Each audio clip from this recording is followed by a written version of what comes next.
or supporters, or by any reference to instructions, that these values we kept in mind. This is how we advance, by postponing Kakamega. This is the value we advanced. By not checking the wrong printing of the ballot paper, how did we advance Article 10? There is even one more duty on them, on the chairperson. It is that it is part of the duty of the chairperson, the whole commission, to ensure the removal of any impediments to the functioning and the purpose and the aims of the commission.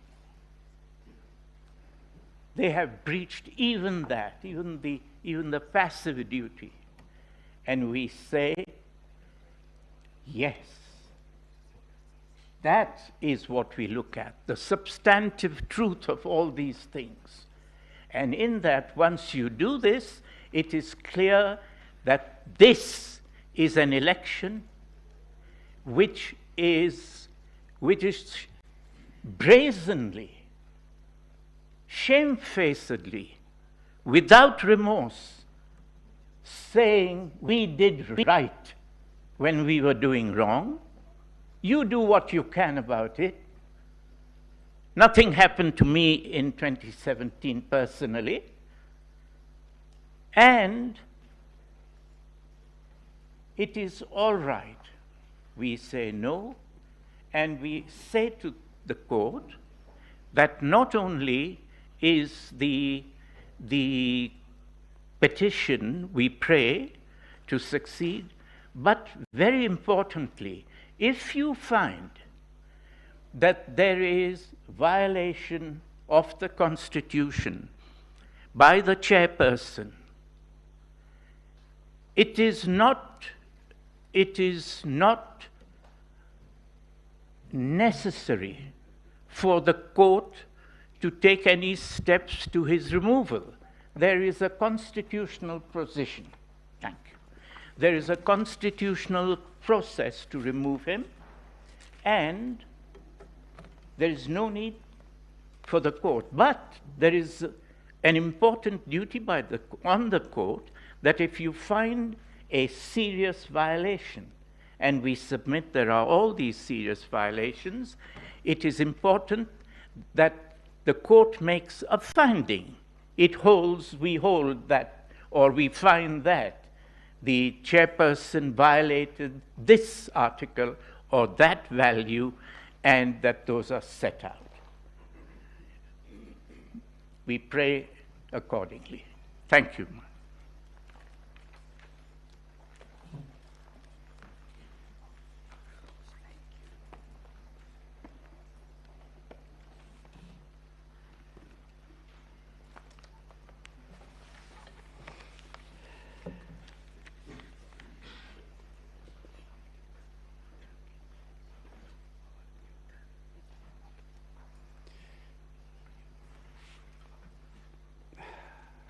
Having just come in, good morning, your ladyships and my lords. I'll take as short as possible. In order not to repeat, I will be very brief. Arising from the questions asked by the court, I'd just like to put it on record and of course, in particular, the very rapid submissions of my learned colleague, Mr. Mahat.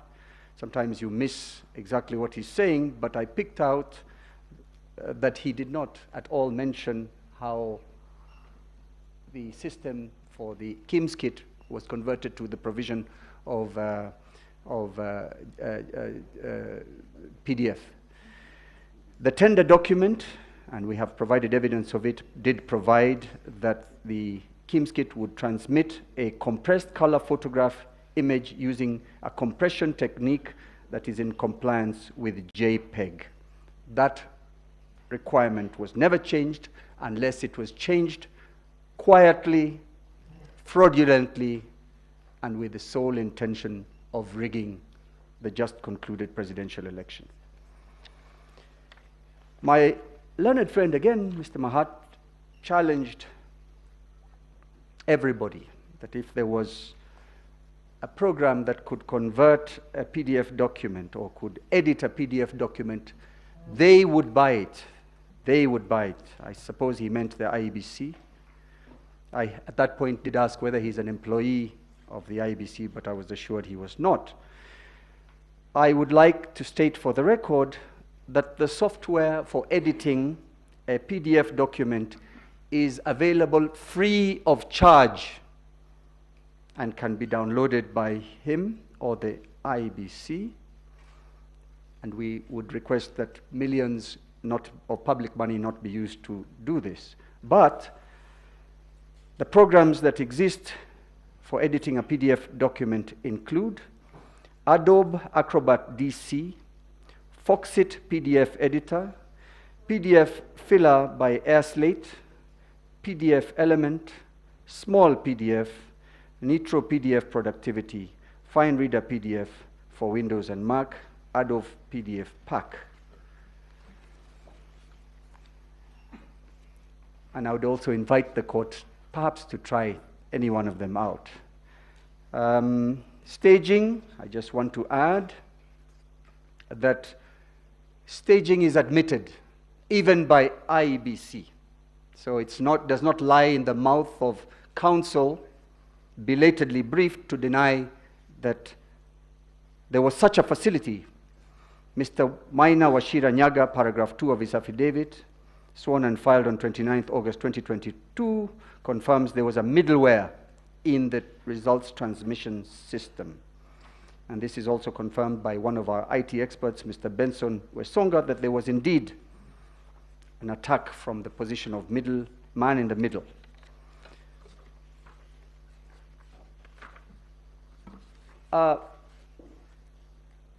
At page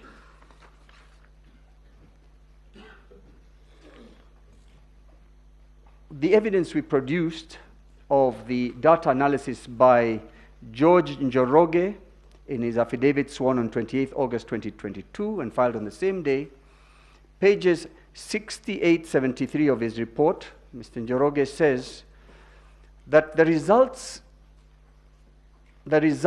from the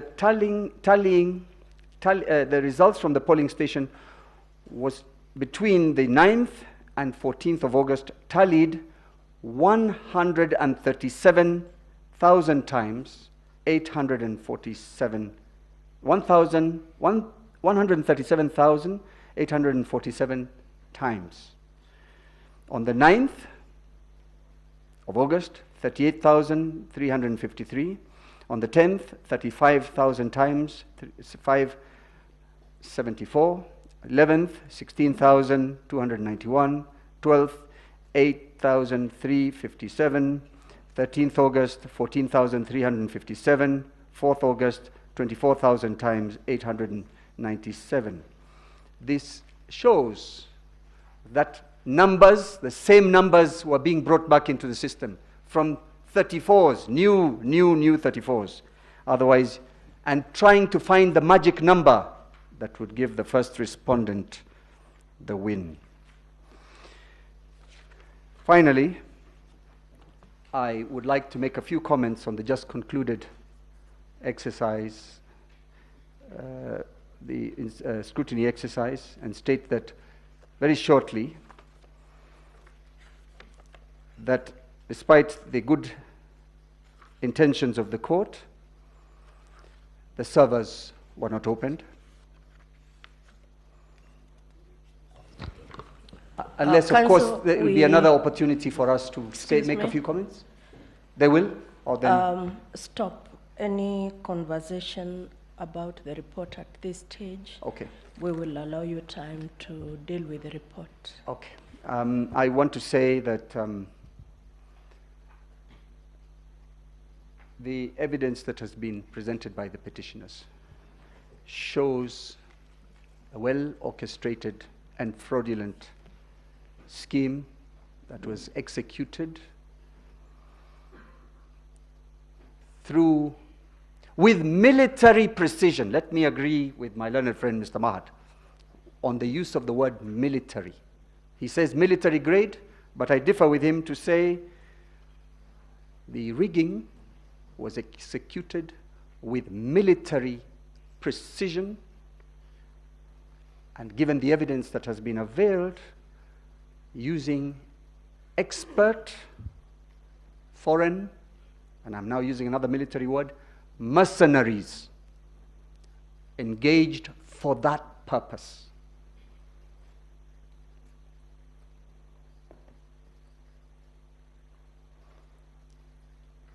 I am not surprised that none of those gentlemen I am referring to as mercenaries have not sworn an affidavit. People like that disappear and leave the country to its own devices. By the grace of God, we have remained peaceful, and I pray that we continue to do so. And finally, I will yield the floor to my learned senior, Mr. James Ray.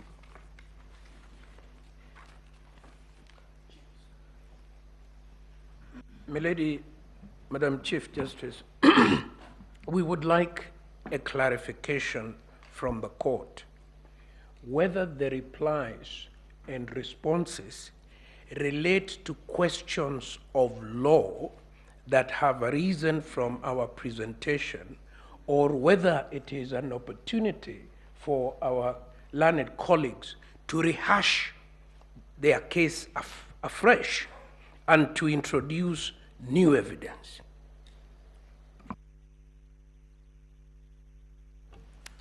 We know what constitutes a rejoinder. It's a response to issues of law arising from the respondent's response. So just to remind Council, it was about responding to matters of law.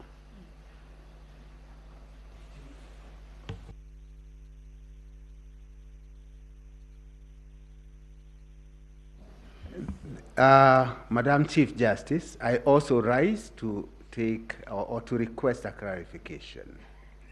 The court was treated to a so-called live demonstration.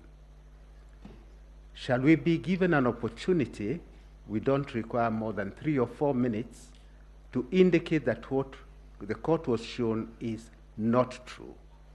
Because otherwise, this image is now all over the country, a sensational image about forms with the names of people, whereas in truth, that is not correct. All that I would request, Madam Chief Justice, is an opportunity for rebuttal.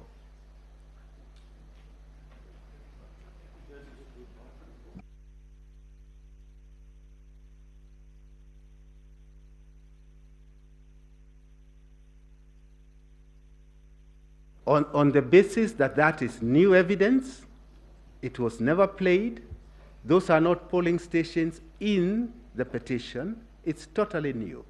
It will be unfair for us to walk away without being given an opportunity to defend ourselves.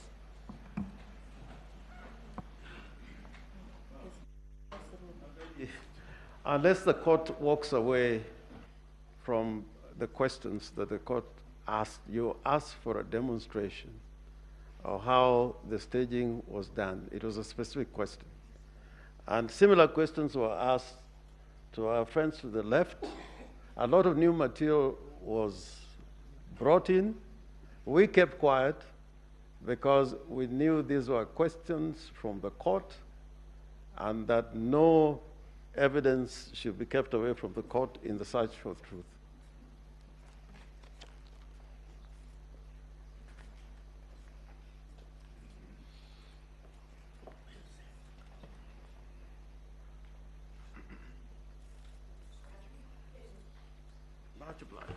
What we are doing, and then at the end of it, we'll consider, because we are also checking whether that is new evidence.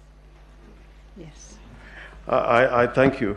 I begin by thanking the court for giving me this opportunity to make my remarks as part of the rejoinder for the petitioner. My lady, my lords, when I used to be at Alliance High School, every year. Every year. Professor Githu is very happy about me mentioning his school. When I used to be at Alliance High School, every year I took part in a school play. Most of the time they were Shakespearean plays. Macbeth, Julius Caesar, Much Ado About Nothing.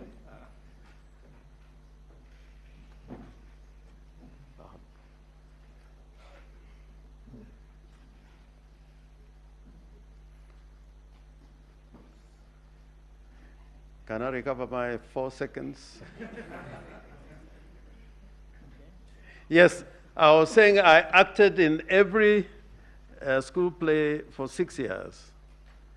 And when I became a practitioner of law, I tended to have the habit, every time I would appear in court, to take some verse from those Shakespearean plays, be it a comedy or a tragedy. And one time, S.M.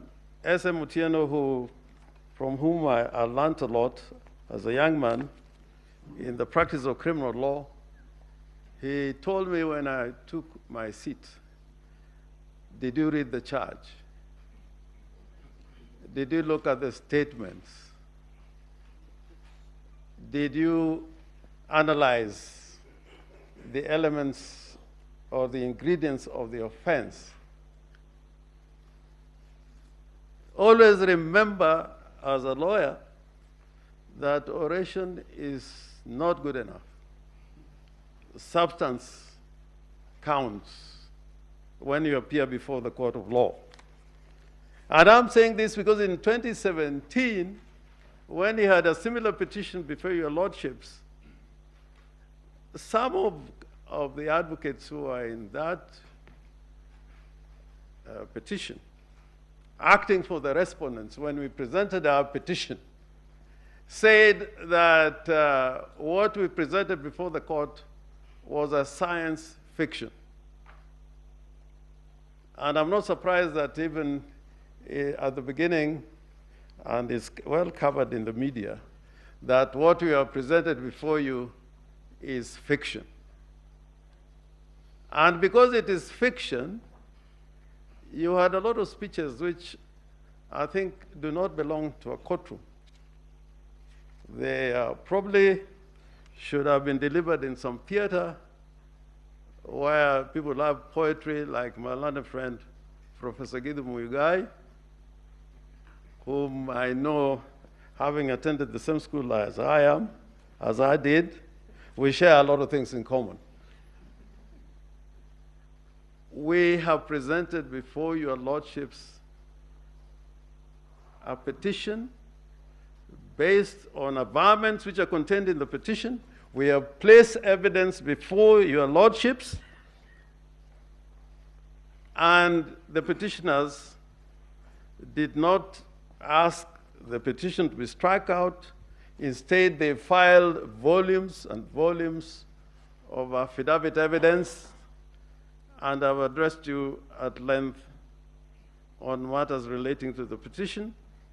And yesterday, I remember when your lordships and my ladies asked questions to the respondents, my London friend, Mr. Githu Muigai, said those questions were difficult questions, but they are not as difficult as the questions which were directed against the petitioner. But having said that, there is an important point about this new constitution. And I'm so happy that your lordships and your ladyships, some members of this court, were part of the process of drafting this constitution. And my lady Justice Njoki asked a question which was very pointed. Why did we create these commissions? Why did we create these independent offices and secure their tenure in the Constitution? And the answer is that we are dealing with an imperial executive.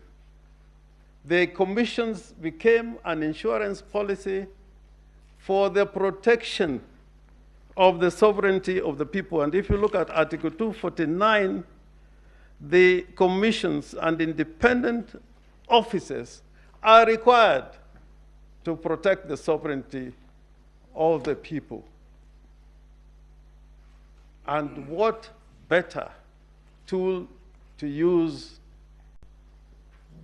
in order to protect the sovereignty of the people than to have fair and free elections conducted by an independent body. And this constitution requires that the elections must be transparent and they must be administered in a neutral, efficient, accurate, and accountable manner.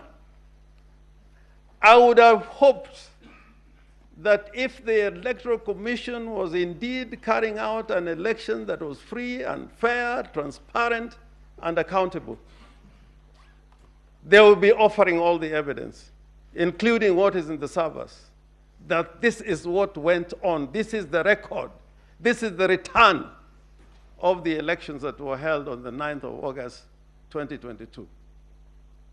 I thought that we were making progress. Your lordships and my ladies, there was a time that we used to file petitions against even the President of the Republic of Kenya under the old constitution. And if you approach the Electoral Commission before you file the petition, you had access to election documents and election materials before filing the petition.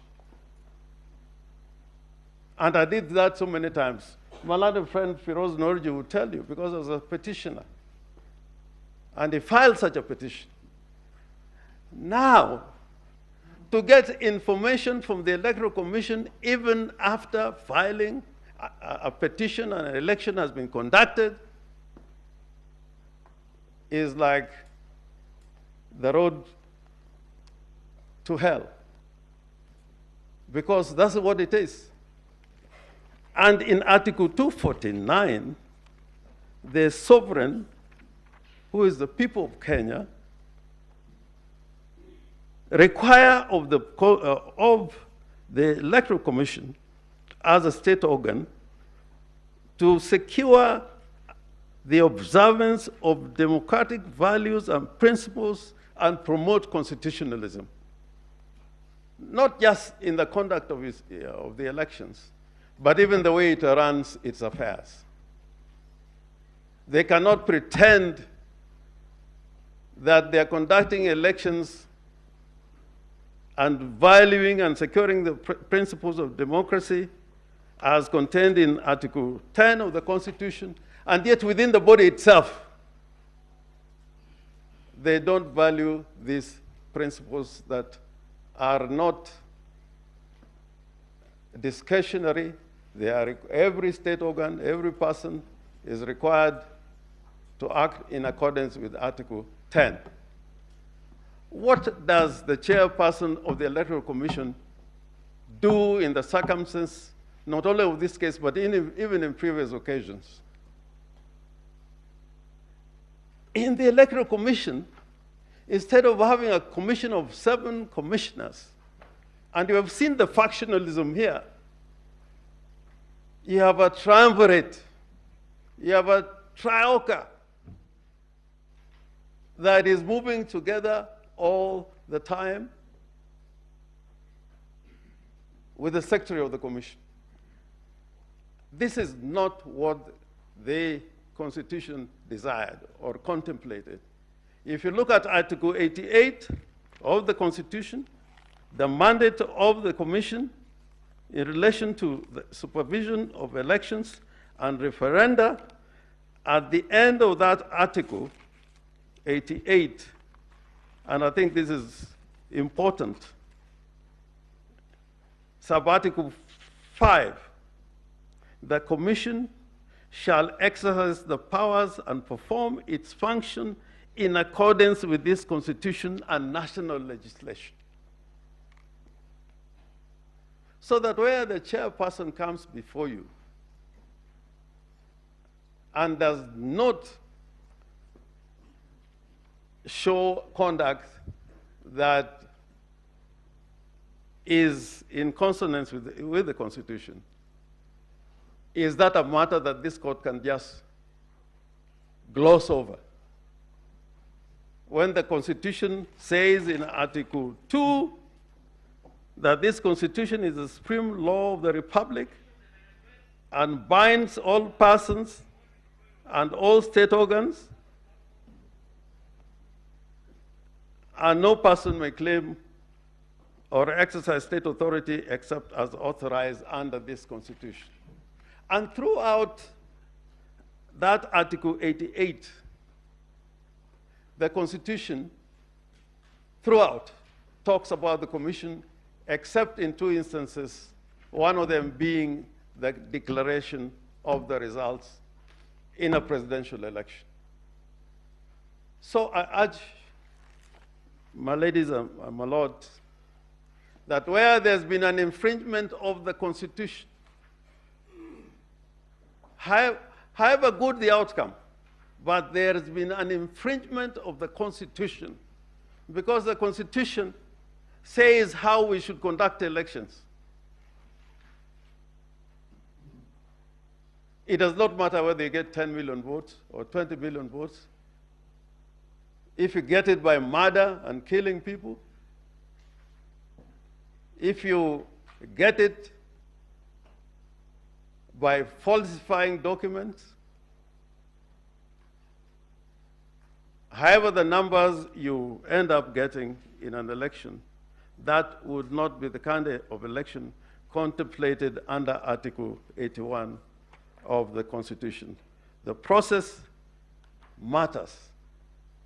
And anything in violation of the Constitution, if you look at the Constitution broadly, any infringement of the Constitution, violation of the Constitution in relation to state officers, including the president, including members of commissions, any infringement of the Constitution normally would attract consequences of removal, impeachment, because it's a matter that this Constitution frowns on. And that's why I always appreciate the fact that this Constitution requires of citizens, every person has an obligation to respect, uphold, and defend this Constitution. This petition is in defense of the Constitution. Is in defense of the Constitution because there's an election that has taken place that is putting somebody in office or is attempting to put somebody in office without meeting the requirements of the Constitution, not only in terms of, not only quantitatively in terms of votes, but also in terms of what the Constitution requires the conduct of elections to be like. And my learned senior, Mr. Firoz Nyorji, referred to a football match. These days, football has many rules, and they keep on improving. However many goals you score, if it is from an offside position, whether you're Messi or Ronaldo, it will not count. It will not count. So I urge the court, and I am an optimist. I think we are doing very well in this republic. I think we have come from very far. And as one who has practiced in these courts when things were extremely difficult, I know we are making progress, a lot of progress. There were times to file a petition like this was not easy. And if you file it, serving that petition will be very difficult. And that is not just because of legislation and a new constitution. The courts had made an intervention many times. to protect the people against those who govern them, particularly. I therefore invite your lordships that looking at the article dealing with leadership and integrity, what has been placed before you is not a matter that the court can frown on, gloss over. This court said in 2017 in the Raila petition that if the Electoral Commission comes before you with the same kind of infractions and transgressions, this court will not hesitate to take measures against the Commission and its leadership. That is in the Raila judgment of 2017. In 2013, this same commission, fortunately for the chairperson, he was not there at that time, despite the fact that that petition was not allowed, but the court was not amused by the going-ons in the Electoral Commission, and by dint of the comments that were made by the court at that time, at least a few people were taken to court, although that case is still going on. I think this court, and reading the Supreme Court Act, Section 3, together with Article 259 of the Constitution, which talks to how this Constitution should be interpreted, and more particularly when it says in a manner that promote the values, the purposes, and principles of this Constitution, and contributes to good governance. So I urge this court, with all the humility, that although this is a petition basically under Article 140, as defenders and protectors of this Constitution, you, with respect, cannot allow what has happened at IBC to go without some kind of action in the lines that were suggested by my learned senior, Firoz Nordji. Impunity must be punished. Impunity must be punished. And impunity unpunished breeds arrogance. And arrogance leads to arbitrary exercise of power. And without that being done, this commission, which has got the protection of the Constitution, without the court making some interventions, it still be a divided commission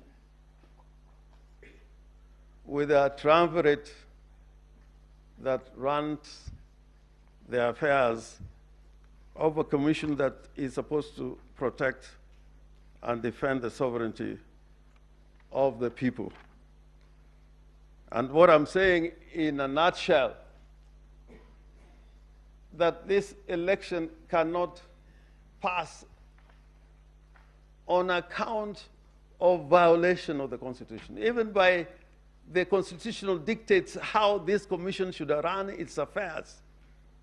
If they cannot conduct their affairs in the manner dictated by the Constitution, then how can they preside over an election, and that election have some legitimacy to the people of Kenya and to the world?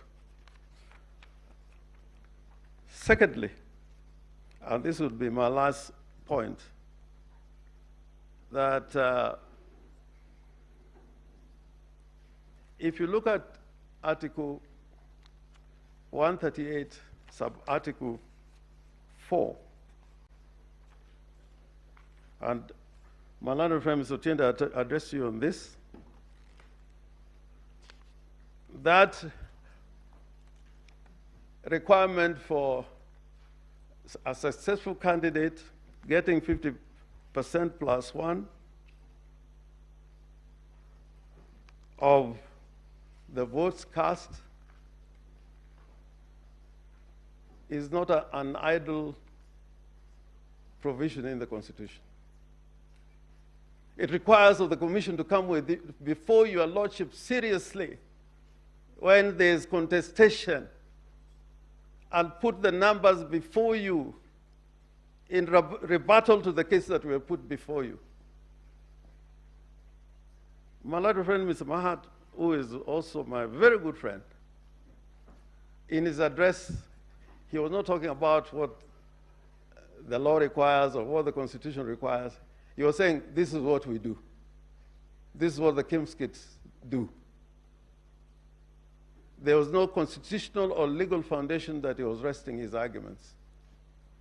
And therefore, yeah, my ladies and your lordships, I would ask the court to apply the provisions of the Constitution to the letter holistically and allow this petition and return this country and back to the people who are sovereign, and let a proper choice be made of the person who is going to lead Kenya in the next 5 years.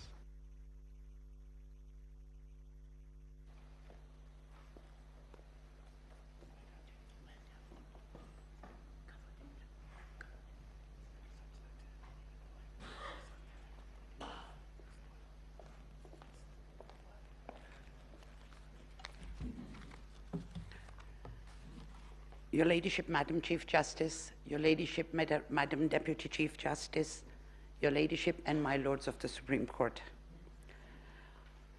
The petition that was filed by the first petitioner, to recap it, was a very simple, by the second petitioner, I think we are the second petitioner as amended, was very limited to a legal issue. It was, what was the position vis-a-vis the election and the role of the commissioners? Now, yesterday, and I think Justice Lenola said something about tweeting and stigmatizing, but in a nice way. When this petitioner came, and I had said it in my opening address, and yesterday Mr. Ngatia said, senior counsel said something very, very, I mean, it's our country. He said, this is one country that even the humble can go to the top. But there was a caveat that seems to have been missed out. If you are a normal, humble person who comes to challenge a presidential election as required by the law, you still get targeted as being a surrogate because that was repeated 3 times. So there seems to be caveats in these things that we don't seem to know about. Yesterday, my lady, Justice Njoki, asked a very direct question. What is the role of these 6 commissioners and the chairman? Because we seem to be getting a very empirical chairman. This morning, we got absolutely no idea, except the court was taken to Section 11A and B of the IEBC Act. We were told nothing more. From what I can now see is that these 6 commissioners are supposed to be flower girls and page boys at a wedding, with the chairman being the bride or the bridegroom, as the case may be. That surely was not the intention of the Constitution. It appears that that's because I was actually waiting for that answer just as much as your lordships and ladyship was there was nothing given. Please go to 11A. That's all you were told. We have an umpire, and I'll use it in the cricket term because in football it's called referee. But here in the cricketing terms, it's called an umpire. It is supposed to be an independent umpire. But I heard some I was a bit surprised yesterday when I heard words like shock and awe tactics. And surprisingly, the shock and awe tactics actually came out in one of the protagonists, the ones, the protagonists of we've won, and that was in one of the affidavits. And these are the direct words that an umpire is using. So how is this umpire as independent as they are claiming to be? That is my client's case, that we need an independent body. The second one, we were told by the umpire, get over it, quote, unquote. We were told by one of the protagonists, move on. If there has been a breach of a constitutional, and as it has been our submission, Article 138, 3C, if there is a breach, do we just move on? That's what we are being told. Forget the transgressions that anybody is doing. Justice Lenola, in the opening day after the petitioners had made some submissions, asked a question which I didn't see anybody answering. He asked a question regarding Regulation 87.3, where he had stated that if it should be struck down, but it's already been done, so, that was the regulation which was in place. If your lordships and your ladyships will look at my submissions, my original submissions we had filed, and we specifically addressed that issue. What is a nullity is a nullity, and I believe it was in the McFoy case, it's an English authority, that we have quoted in our original submissions. So I hope, Justice Lenola, it answers your question. Thank you. Because I think nobody here actually took those questions seriously, they didn't answer them. And I don't mean to be disrespectful or being facetious at all. As far as from what I can see, is that this, by the law, by Article 138, 3C, it says commission. We were told commission, but it doesn't say commissioners. That was a distinction being made yesterday. It says commissioners, doesn't say commissioners, but commission.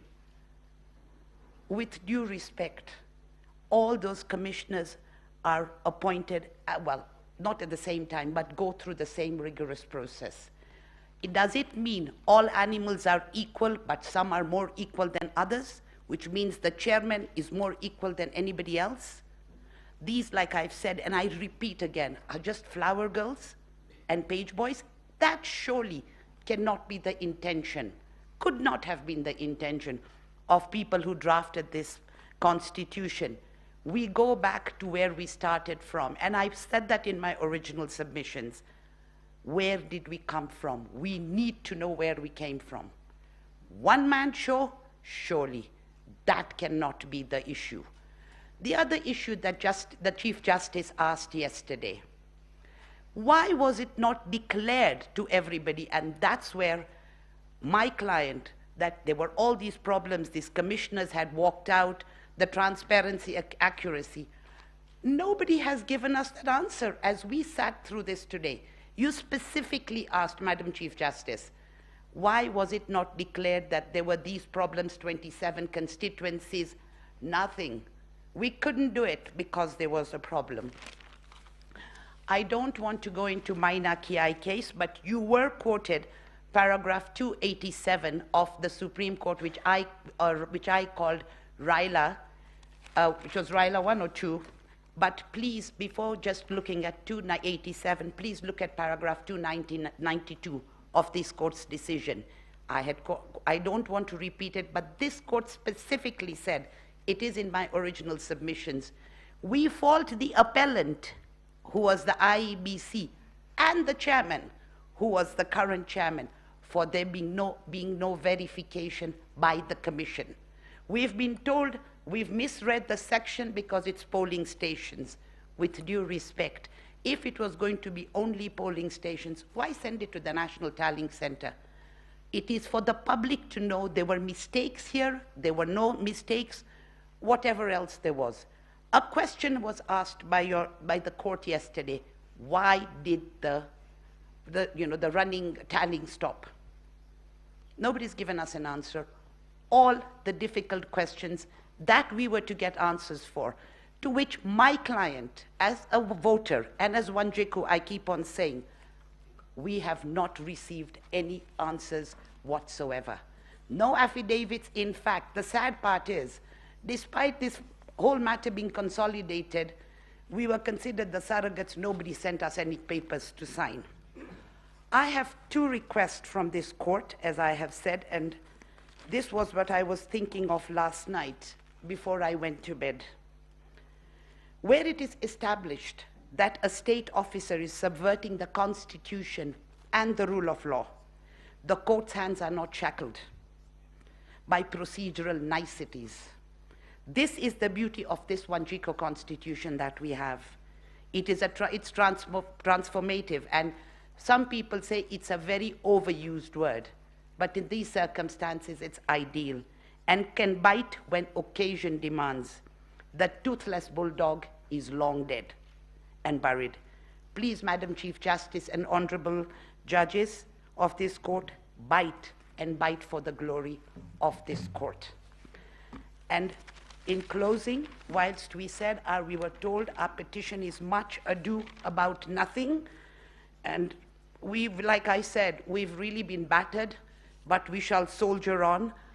I will use Martin Luther King's words, because I suppose, unlike Professor Guido Muigai and Mr. James Orengo, I went to a school where they didn't teach us Shakespeare, they taught us Things Fall Apart. They went to the posh schools. And all Martin Luther King said in 1968, at the speech given at the National Cathedral, we shall overcome because the arc of the moral universe is long, but it bends to justice. That's all we request. Can we have justice for all of us, for the voters? Because the two parties just think about themselves. They forget us, who are the voters. Thank you. And I donate my 4 minutes back to the court. Thank you. We will have the third petitioner, Youth Advocacy Africa, and Peter Kireka.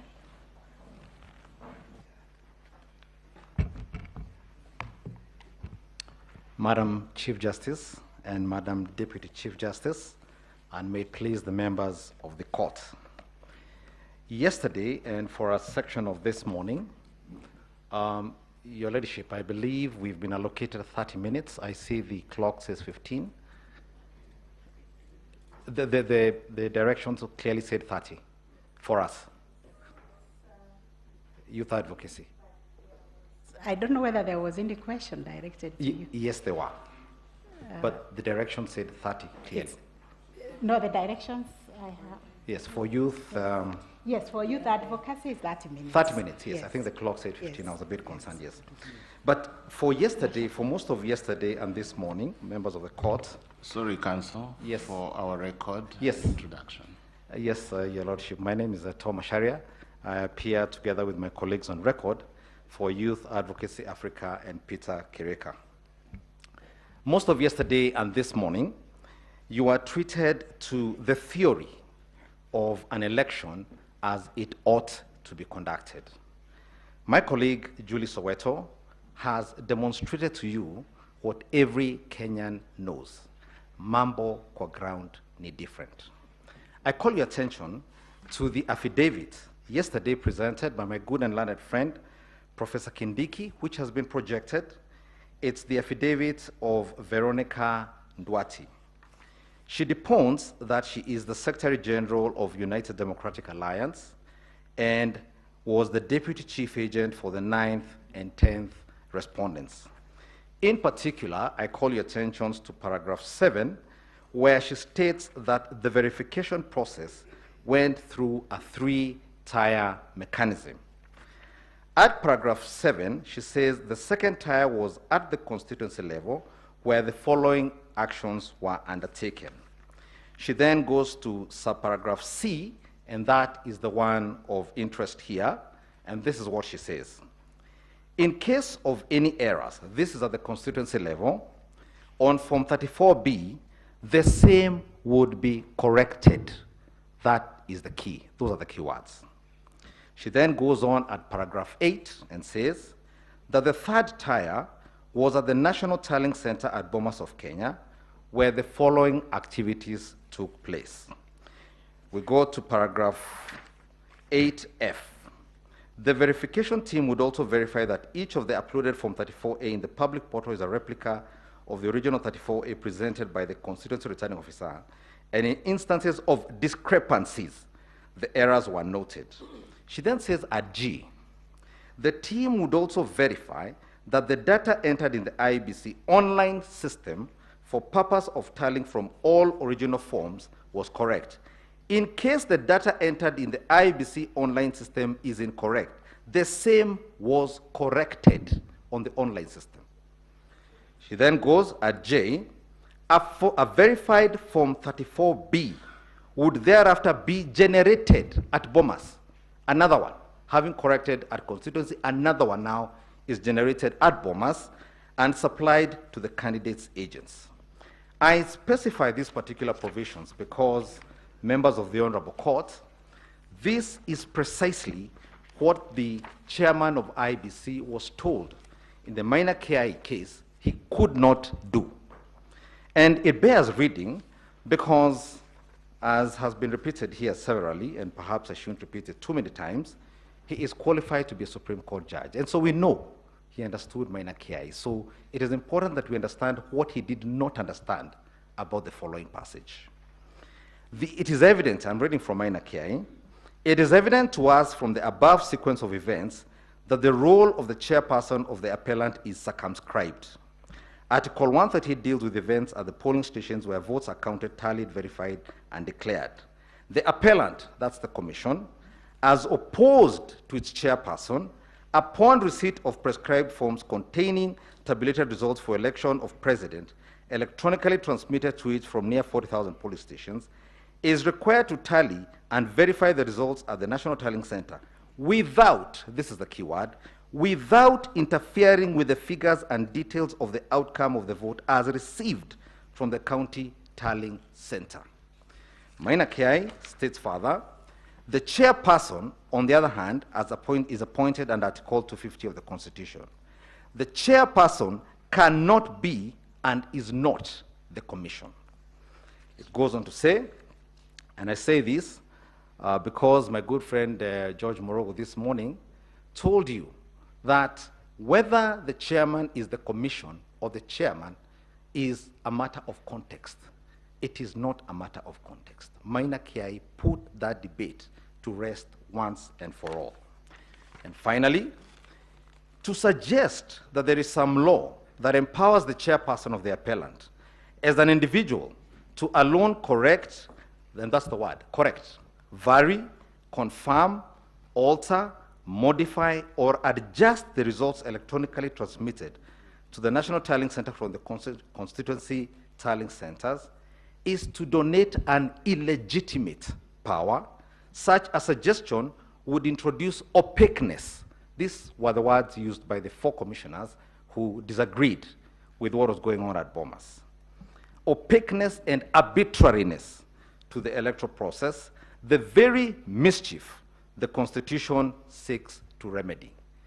I don't know how much clearer it can get that what the chairman of the commission did was the very opposite of what the Constitution required him to do.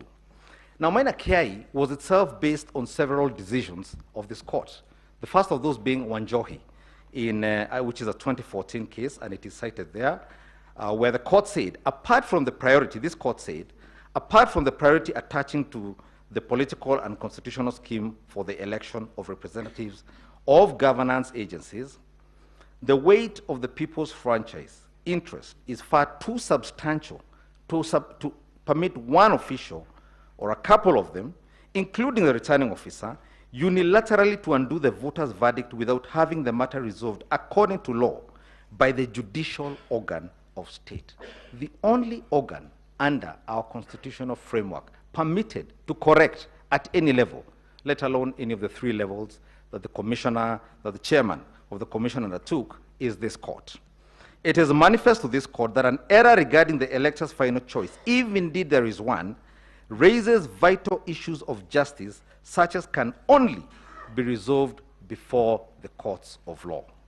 We reiterate as we conclude that there is no doubt from the architecture of the laws we have considered that the people of Kenya did not intend to vest or concentrate such sweeping and boundless powers in one individual, the chairman of the appellant. Now, as we stated, the chairman is an eminent lawyer, qualified to be a Supreme Court judge. It is extremely unlikely he did not understand what Maina Kiai had told him. And the only reason he would then have proceeded in the manner that Veronica Nduati tells us is that, to use another Kenyan phrase, mtadu, what are you going to do about it? That is the only reason one can find for what he did. Yesterday, the commission came and told you that the system was accessed thousands of times by officers at the Bomas. And so clearly, you had returning officers, specific special returning officers, assigned to changing forms on the portal, as has been demonstrated this morning.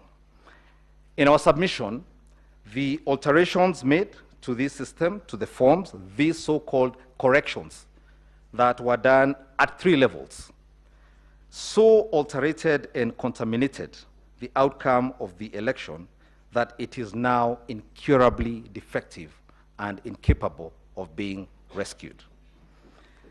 Now, we were challenged to demonstrate from their own forms what the problem was with the forms. Now, time doesn't permit me to take you directly to those affidavits, but the commission has filed an affidavit through the firm of Iseme Kamau and Maema in our petition, the affidavit of Esther Wanjiko Wanjohi. She attaches 14 forms. That's about a quarter or 30% of the forms that you asked to be taken through the scrutiny. Of those 14 forms, 8, representing 57% of the forms, 8 have irregularities, have gaps, have problems, including the fact that when you read them with a QR code, the serial number that shows up is for a different polling station. The problems are correction problems, tallying problems on those forms submitted by the commissioners themselves, by the commission itself. You have an affidavit submitted again by the commission, the affidavit of Nzika Mwololo. Same problems. He has 2 forms. 50% of them, which is 1 form, has an incorrect addition where the rejected votes have been added as part of the total. Now, in light of what Maina Kiai said and what my learned seniors have said here this morning, my mind is taken back to a few months ago when a few of my colleagues here, my good friends here, came before this court and told you and persuaded you that a process known as BBI, one where 1 million signatures had been collected, one which had gone through over 40 county assemblies, one which had gone through both houses of parliament, was irredeemably void and null because the president used the wrong process. And they persuaded you. And I invite you to look at paragraphs 1544, 1535, and 1500 of your judgment in the BBI case, where you stated that any process, any activity undertaken without constitutional authority, as the chairman of the IEBC has done in this particular case, must be declared null and void. And the terms null and void, and this is one of the cases we've stated before you, the case of McFoy versus United Africa Company, is captured in the following words. If an act is void, then it is in law a nullity. It is not only bad, but incurably bad. There is no need for an order of the court to set it aside. It is automatically null and void without more ado, though it is sometimes convenient to have a court declare it to be so. And every proceeding which is founded on it is also bad and incurably bad.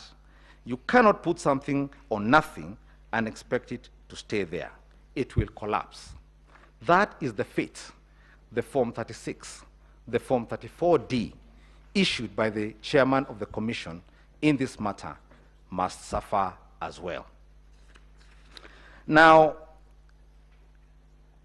my learned friend, Mr. Mahat, has taken you through some numbers. And as I've demonstrated, and as was demonstrated earlier here by my colleagues for the first petitioner, when you have a process where the numbers are so adulterated, where the forms are so compromised, what numbers are we talking about? Numbers that have been verified or quote-unquote tallied in an unconstitutional matter. Our learned senior, I think Mr. Orengo, I think it was Otinde Amolo Senior Counsel, said that the numbers became a moving target. Now, in fact, they were behaving not more like a moving target, but like a group of naughty children in a nursery school running around the yard. It is impossible to get a hold of the number that was used either for the 50+1 or for the tallying or for the verification, which, as you have heard, was changed 3 times. Now, you asked, I think, of the petitioners, how did we get to this place? Like every slow train crash, a train crash in slow motion, those of us who lived through the repressive days that led to the Constitution of 2010 will tell you that it did not happen one day. My good friend Mr. Morogo has told you that the Gazette notice by which the chairman appointed himself as the presidential returning officer.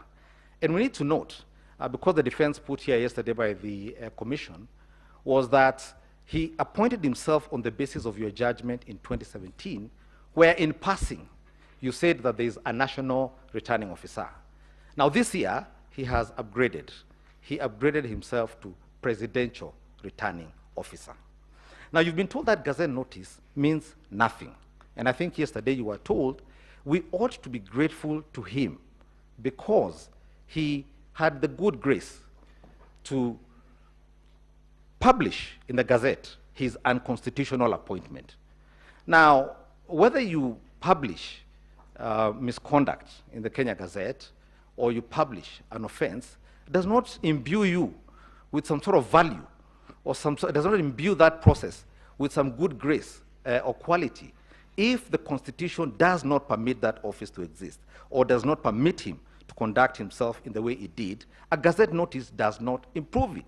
But perhaps more importantly, if it meant nothing, why publish it in the first place? If it meant nothing, why publish it at all if it meant nothing? But the point I wish to make is this. Complaints were raised. I think I've seen letters written by the party that nominated the first petitioner. There were newspaper articles complaining, Gazette notices, newspaper notices complaining that ballots had come without commissioners being told, but you'll get to hear that a bit more. There were complaints made by civil society. But as happened with Kenya, when we ended up in the position we ended up before the 2010 Constitution, we keep pushing these things away to the back of our mind. And people go to campaign, the rest of us go on with our lives, and he publishes a new Gazette. I am now the presidential returning officer. He goes on ahead and does other things, allocates duties. You go look after flowers, you go be an usher. These are slowly and progressively, we end up with what was this morning called an imperial chairman of the commission. And so this is how we ended up at this unhappy day, where 4 commissioners say that we cannot stand by these reasons because we were not involved in everything that was done with them. But apart from that, and apart from those obvious misdemeanors and indiscretions that have been pointed out here this morning and the day before yesterday, in our petition, we've raised the fact that even other statutory requirements, the KPMG audit report, for example, was only published on the 5th of August, 4 days to the election. And parties kept asking for this report. Where is the report? And we'd all be told, again, in that most Kenyan fashion, tunashughulikia hiyo maneno. So you go back and campaign, go do your things, and you wait. And on the 3 days before the election, it is dumped on the website, and no one is actually told. There was no press release saying, we've released KPMG now. We had to find it there by accident. Now, when you finally go and look at that report, and you'll see a copy of it in the particular pages I refer you to, pages 1,153 and 1,155 of the year petition, you will find that KPMG complains that both the Commission and Smartmatic withheld critical information as regards how the voters register was being accessed. And that by the time the report was written and released, they had not received that information. That was the KPMG report. Now, again, the Commission comes here this morning and tries to explain to you how they arrived at the question of voters identified with the printed register. One of the things you will not find in the affidavits filed by the Commission is an account of how many Form 32As were signed as required by law. And that is the only mechanism that the regulations identify for identifying those who have voted outside the KIMS kit system itself. And so what they've done, and that's what I think one of the honorable judges yesterday called a bit of a lecture here yesterday, is do reverse mathematics. You begin by adding up all the votes you say were in the Form 34C, and then you subtract from that those who were identified using the KIMS kit. You have not been given a report of how many Form 32As were signed. In addition to that is the tortured question of Regulation 69, Subregulation 1A. And I've not had anything said about that here. Now, Regulation 69(1)A of the Election General Regulations requires that every time a voter is identified using the KIMS kit, the printed register must be crossed out. And this is not a function of voter identification. This is an audit tool to ensure there's no fraud. A distinction must be made between what was before the Court of Appeal in the case raised before you about the printed register and what the law requires as regards the crossing out. For some reason, the Commission strenuously opposed this audit tool. Now, you've been told that there were approximately 92,000 stray ballots. Now, the mathematics that the Commission chair uses to arrive to that number, for starters, is not an accountable figure.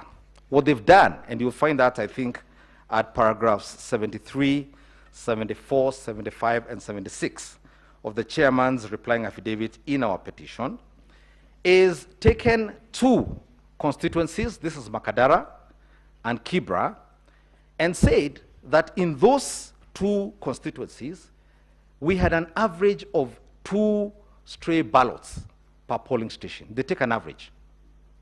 And the reason for this is that it is not possible to account for stray ballots in Kenya within the time that this court must rule.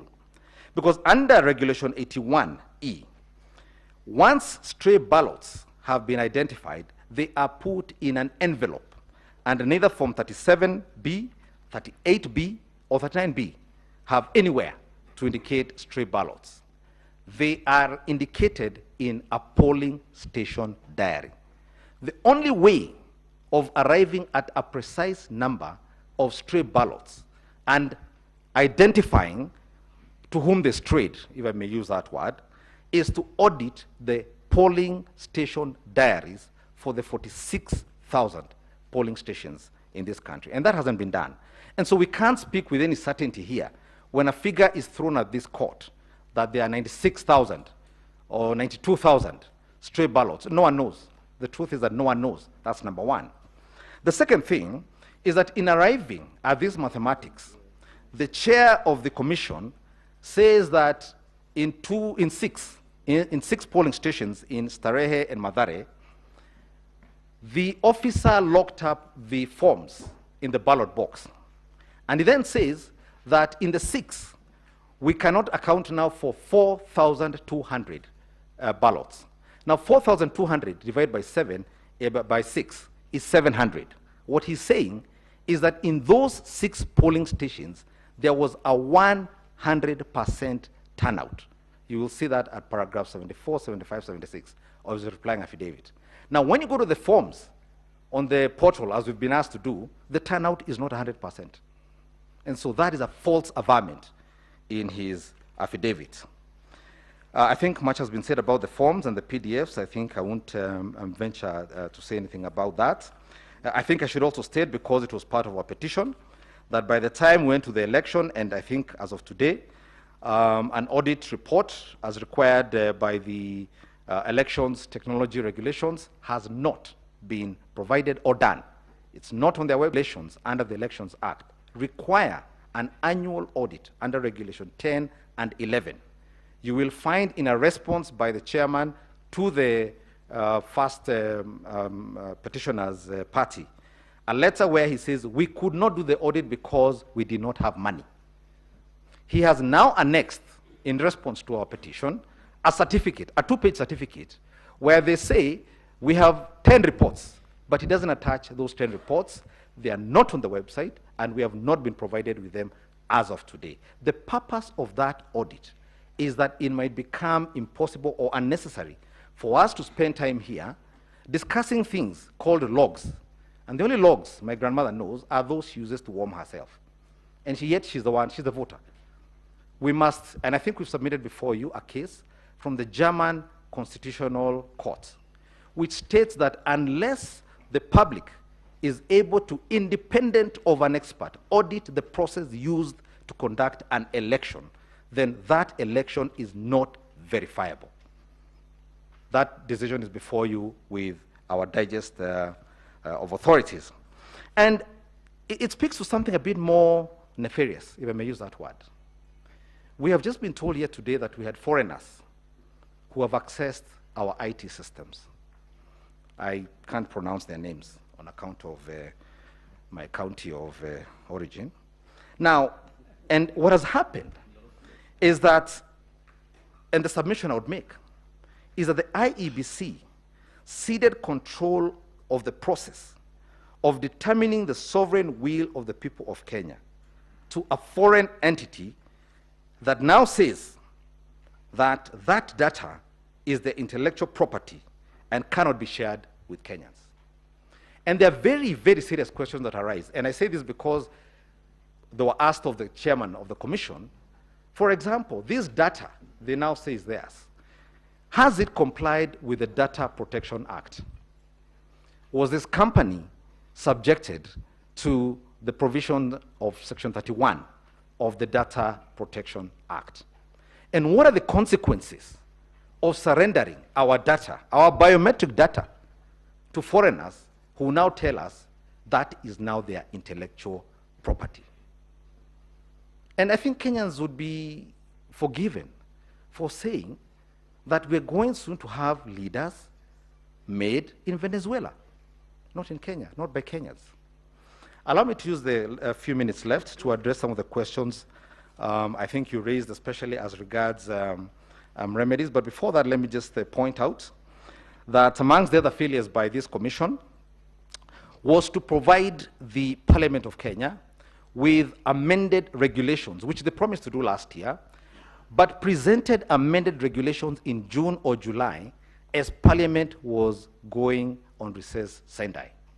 And so again, they'll come and tell you the law was not amended for us to rectify some of these things, but they submitted their proposals late again and outside the election operations plan that they had said they would do. Now, printing of ballot papers, a specific question was asked of them. This company that you have procured, rightfully or wrongly, is accused of having led to the postponement of an election in Nigeria. And the chairman again said, there's no problem, tunashughulikia hiyo maneno. On the 8th, we have the largest postponement of elections in the history of Kenya. The elections postponed on 8th August was the largest number of postponements in the history of Kenya. So what should we do? Kenyans who run into problems and who find complicated issues they don't know what to do with, I always want to say, do something. Can somebody do something? Somebody should do something. That is what we say. But this honorable court has the power to do something. And it has power to do something even in the face of an imperial commissioner, chairman of the commission, who quite casually says, Mutadu, do something. You have power under Article 140, and again, in my view, I think the question was asked here about the utility of Section 80, subsection 4 of the Elections Act. Now, I think given the time limitations that this court has to do a recount and a retally properly, that section is one that is not very helpful or useful. The requirement of the Constitution under Article 140, sub-article 3, is for a nullification of an election that is found not to have been in compliance with the Constitution. That is number one. Number two, I think the judges asked of us, what is to happen if we are to then find that this chair violated the Constitution or committed crimes? Again, that is a question that has risen here before. I think in 2017, we have an Election Offences Act. We have Article 251, which make provision for what is to happen to errant and imperial officers, public officers, such as the one whose case is before the court today. And so I think it would be premature to start anticipating what were to happen, because I think our Constitution has sufficient, and I think we must trust it. We must trust our Constitution and the mechanisms it has created under Article 140 and other articles for what is to happen in that eventuality.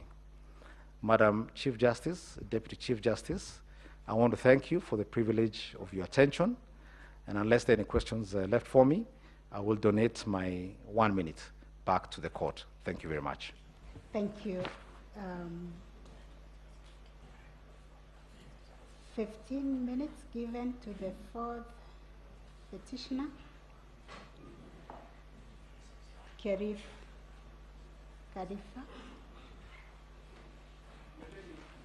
My Lady Chief Justice and the court, may I plead with the court once again that what we are listening to is not a reply.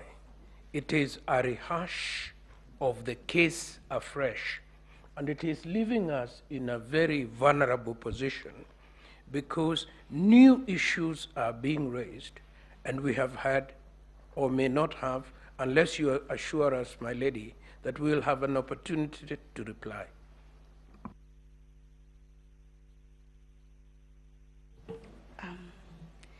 I think we have already cautioned counsel to reply on points of law, and you can see all of us are busy. We know what are points of law in our reply, and we know what we ignore.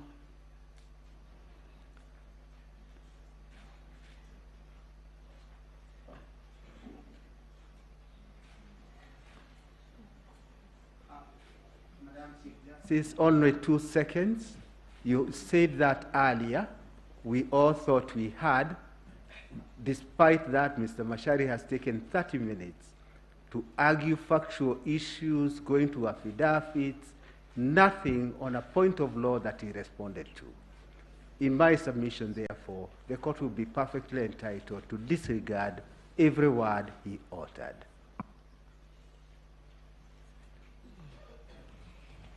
Yes, we know how to separate the chaff from the wheat, from the submissions. Yes. My lady, before I start my submission so that my time doesn't run, I find myself in the position, I'm Willis Otieno for the fourth petitioner, in the unfortunate position that I'm one of the most mistreated petitioners in these proceedings by the first and second respondents. They served me late, as I indicated already during the pre-conference, and we lost the opportunity to respond. And this court did indicate that when we'll be doing our response, we can comment on some of those issues. We never filed a rejoinder to them because we were the ones who were served late outside the timelines provided by the court.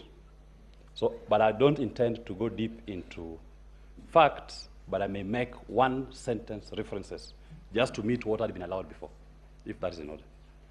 Number one, my lords and my ladies, we must assert that the KPMG report, the only expert report that has been done on the biometric voter register, that evidence has not been challenged by any other expert evidence.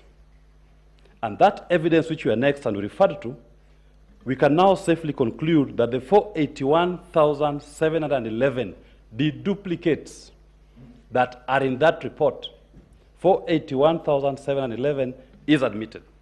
The second point that I wish to respond relates to the question my learned senior Professor Gidu Muigai said, that if these elections were badly conducted, not in accordance with the law, what about the other 5-tier elections where we have governors and senators?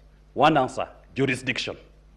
Every court will have its day, every court will consider the facts of those cases.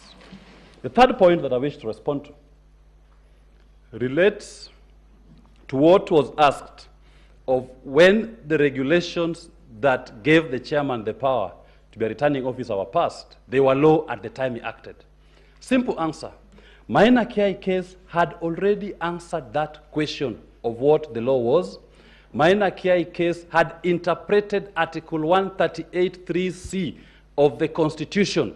That was the law, and any regulation being made to circumvent that law by itself is unconstitutional. As I said, HELEF was a petitioner in Maina Kiai case. HELEF came to court.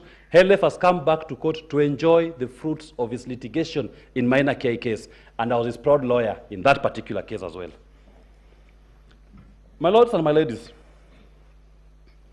reference was made that the IEBC saw the ballot boxes for the first time that necessitated the postponement of the elections on the 8th of August. My lords and my ladies, Lycos never disappoints. You've just been told how Lycos, wherever they printed ballots, they've always ended up with postponed elections. IEBC should have exercised due diligence to make sure that even the pre-printing images are cross-checked and confirmed to be accurate. An admission that I submit is that IEBC was not diligent and it must pay that penalty. It cannot transfer the consequences of their lack of diligence on the people of Kenya through fake elections. My learned friend, Mr. Gumbo, spoke on technology, and he gave us the Kriegler report. Kriegler report did not say deploy weak and vulnerable technology. Kriegler report required you to deploy sufficient, efficient, integral technology that protects the will of the voter. Kriegler report did not make a recommendation for Jose Camargo, Diego Maradona midfielder, to sit in the middle and start distributing results, as was demonstrated today in the morning. Kriegler report is not an answer or does not excuse a technology that the KPMG audit report has found and confirmed to be vulnerable, has 14 unauthorized users called Embakasi South clerks. The fourth point I want to raise is IEBC has confirmed that we look at the portal to tally the results. It is not the public portal that is used to tally. Tallying is a function of the commission. The commissioners must perform a tally of those results. And what is the commission vis-a-vis the secretariat? I refer this court to the case of Engineer Michael Kamau versus EACC, where the court specifically said the core functions of a commission cannot be performed by the secretariat. That was the Court of Appeal decision. It's part of the bundle of documents that we've annexed. You are told, my lords and my ladies, when in relation to the question of how integral the technology was, and my learned that Justice Lenaola did ask, when you take a JPEG and it comes out as a PDF, and I tie it to the response, what Camargo was doing in the system, and my learned friend Samane said, he's a plumber. He's like a plumber maintaining the system. Let me say this. Once a plumber has fixed your bathroom, that plumber has no business being in your bathroom when you're showering. If you find him at that time, you tell him, get behind me, Satan, as was said in the book of Mark 8:33 in the Bible, when the devil entered Peter, and Jesus told him, get behind me, Satan. A plumber who is in your bathroom when you're showering after fixing your shower is no longer a plumber, is a sexual offender and should be reported. Let's stick to the. I'm guided.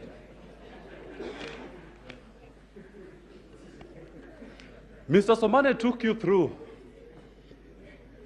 several forms, explanations, trying to explain what is voter turnout, the KIMS kit. At the end of the day, when you leave, are you able to answer the constitutional threshold, the question, are those results, is that system of technology simple, verifiable, and accurate?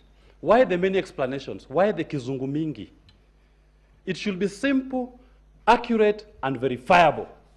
What we've been shown is not simple, is not accurate. This court is still left with so many questions as to the true KIMS kit logins, as to the true and exact turnout of voters as at 5 p.m. on the 9th of August.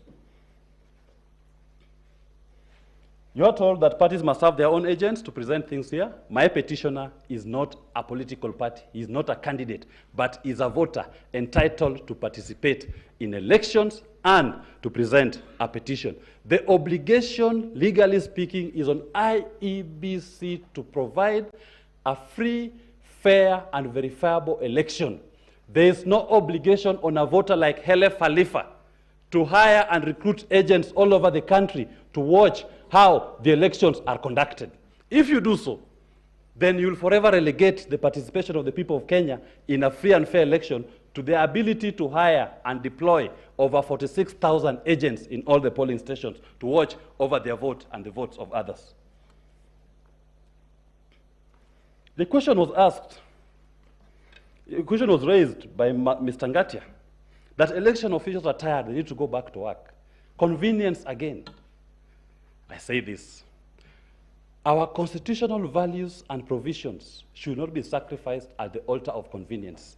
If the election officials are tired and cannot do another election, please, we have more Kenyans who are willing to do this work properly. Give them that opportunity. And that ties to the point that was said, that Kenyans cannot be in elections in perpetuity. Kenyans must get it right. And I say this with due respect to this honorable court, that the Supreme Court has a higher obligation when it comes to this issue, to ensure that we get what we call regime legitimacy. In countries like DRC, once a presidential election is concluded, it goes to their Supreme Court, the Constitutional Court, to get a validation, regime legitimacy. That is what HELEF is questioning here. In a fractious society, highly political like this, just remove that, highly political like this, a Supreme Court decision gives regime legitimacy to that new regime. And when questions are raised like we've done, then the Supreme Court, and when you consider the margin by which the purported declared winner has surpassed the victory, that legitimacy should not be granted by this court at this point. I want to address a few questions that were asked by the learned judges. Number one, by Justice Ibrahim, is there a lacuna in the law if we nullify, in God's grace, these elections? And, if we indict Wafula Chebukati? The answer is very simple. Article 142 of the Constitution, the president who is in office shall continue in office until a new one is sworn in. There is no lacuna in the law.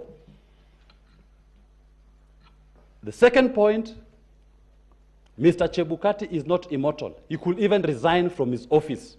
Does it mean that this country can collapse if Mr. Chebukati resigned from his office today? No. Elections will still be held. We'll still have within our governance, we have a working parliament, we have a national executive, we have a judiciary. All these questions, all these issues can be addressed within those existing parameters. And when I say the president will continue in office, of course, within a narrowed mandate, but the systems and the functions of government will continue.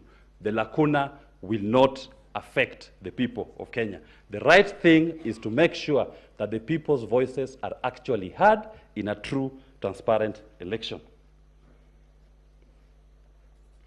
My learned Chief Justice asked the question, why it took too long, why the commission did not announce the results from morning. To corroborate that there was actually peace at Bomas, we had a choir singing the whole night and the whole day. If there was violence as was being presented here at 3 p.m., what stopped them from announcing at night? Those remaining polling stations, constituencies. What stopped them from announcing those constituencies in the morning? The choir is my witness. They were singing, there was peace, and everybody saw that. The other question that was asked by learned Justice, Deputy Chief Justice, about a dysfunctional commission, I wish to say this. The dysfunctionality of the commission has always been there. But it has been brought to us by what I call a celebrated group in this constitution. In 2007, Kipkirui, an individual clerk, came out and told us what is happening at KICC is cooking. In 2017, Rosalind Akombe came out and said, what is happening at IEBC is not being done in compliance with the orders of this court. And she ran away, she fled this country. In 2022, you now have the commission itself, by a majority of its members, coming out to tell Kenyans that what is being announced are not the product of the commission. Should those commissioners be vilified? Should a commission that has made an admission of a failure of Tier 3 be vilified? I say no. That dysfunctionality should actually now prove to you that indeed the Constitution is working. On the question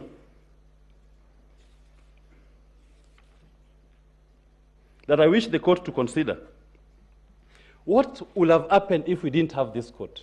In 2007, we didn't have this court. And those who had been said to have lost the elections didn't want to go to court when they were asked to go to court.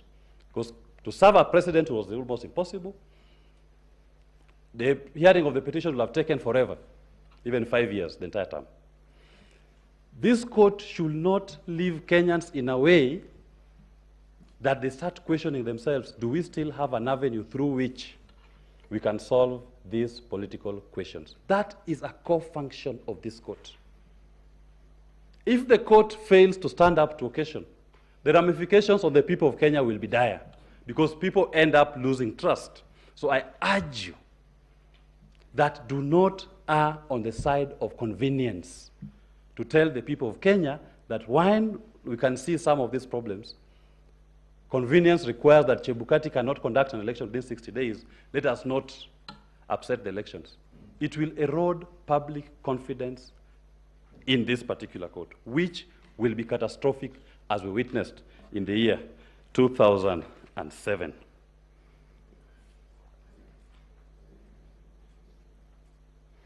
Tied to the commissioners, there are affidavits, and I believe the commission will talk about them. In their reply, the majority commissioners in their replying affidavits have already, we must point out, number one, that these commissioners have been in office for less than 1 year. September marks their first year in office. Within that 1 year, they've filed they've written 3 memos on the conduct of the chair unilaterally making decisions. Ultimately coming out on the 15th to tell Kenyans what they had been dealing with internally of a unilateral, arbitrary, all-knowing chairman. And I say this as I conclude, my lords and my ladies. When an alligator comes out of the water and tells you that the crocodile is sick, do you doubt him? When the commissioners come out and tell you that our processes are opaque, our processes are not as per the Constitution, do you doubt them? I urge you, don't doubt them. We pray, my lords and my ladies, that you allow the petitioners prayed and grant the orders which are sought, and don't shy away if you find it necessary to indict Mr. Wafula Chebukati for the transgressions and the singular manner in which he has run the IEBC to the detriment of Kenyans. Thank you very much, my lady. I yield today 13 minutes of my time back to court. 13 seconds. Thank you. Counsel representing the fifth petitioner, David Kariuki Ngare. 15 minutes.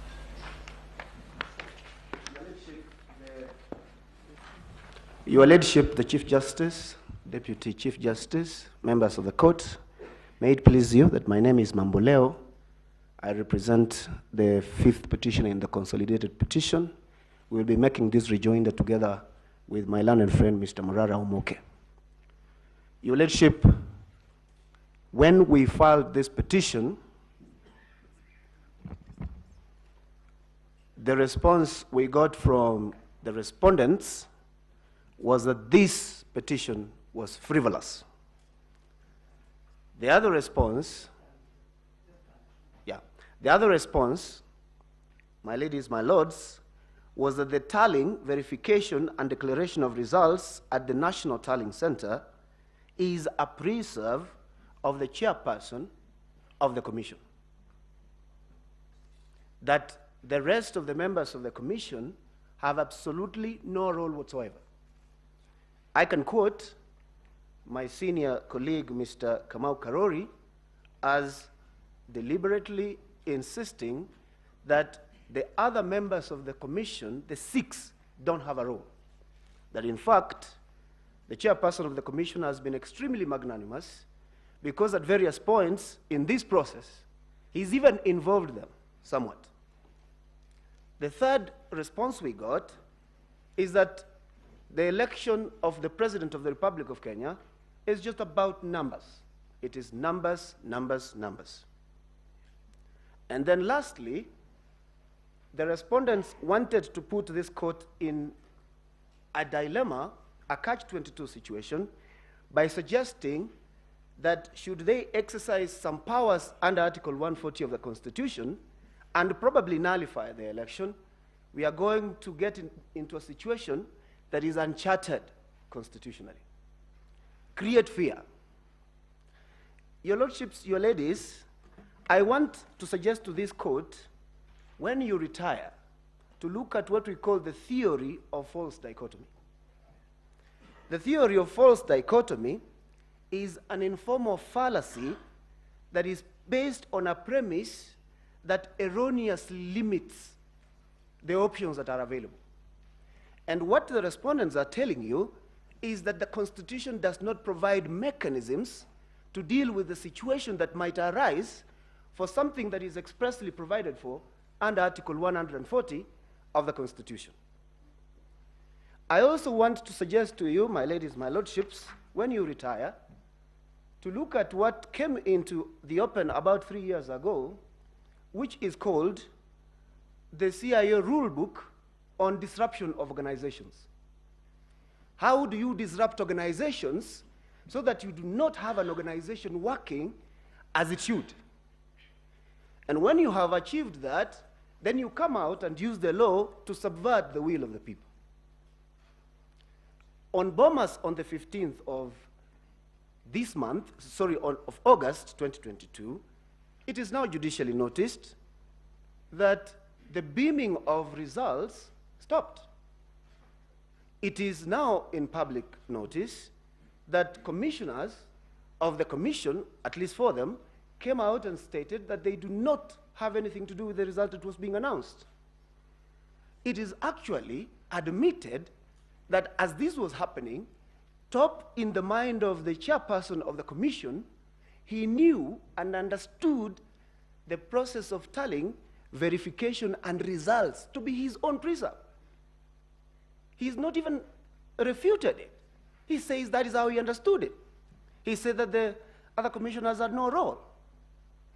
So what do we want to suggest to you, your lordships, your ladyship? It is a very simple thing. That the reason why Kenyans were so glued to the television sets for almost 6 days is because the election of president is the only one thing that Kenyans do as a collective every once in a while. it is so important to them that you simply cannot joke about it. The reason your lordships and every Kenyan was glued to media stations for the 6 days is because you wanted to know what happened to your vote. So Article 138(3)(c), as read together with Article 38 of the Constitution, is, in my view, an expression of the greatest protection or the greatest gift that this Constitution has given to the benefit that is promised in Article 1 of the Constitution, that the people are sovereign. But if somehow you manage to capture the sovereignty of the people and set it aside by some scheme or something, then we are in a problem. And without taking too much time, because I associate myself with the submissions made by my learned senior counsels here, the important thing that we want to suggest to you, your lordships, is that when you retire, could you kindly borrow something that I know you already know, that Article 138(3)(c) of the Constitution is the ultimate protection that Kenyans have been given with respect to the presidential vote in a presidential election. And if you do so, then I'm sure you will come to the conclusion that Article 138(3)(c) is a peremptory norm of the Constitution. It is a jus cogens norm of the Constitution from which no person is allowed to derogate. Not the IEBC, not the chairman, not the President of the Republic of Kenya, and by no means, not even the Supreme Court of the Republic of Kenya. That this court must enforce the fact that this is the highest Grundnorm with respect to the protection of Article 38 and by extension, the sovereignty of the people of Kenya. I will yield my remaining minutes to my colleague, Murara Moke. Thank you.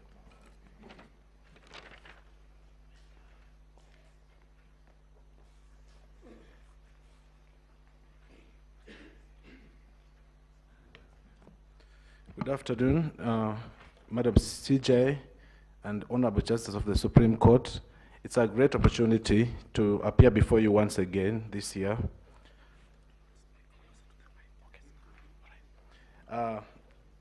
In quick rejoinder to some of the issues that were raised by the respondents, I'd like to urge the Supreme Court, when you retire to make your determination, to consider the historical context under which we operate, under which you make your decisions.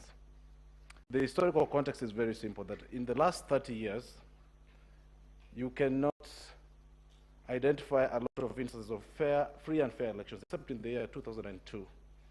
And that one is there in history, that this is the only election we've ever had in 2002 when there were no contestations between the winning and losing side.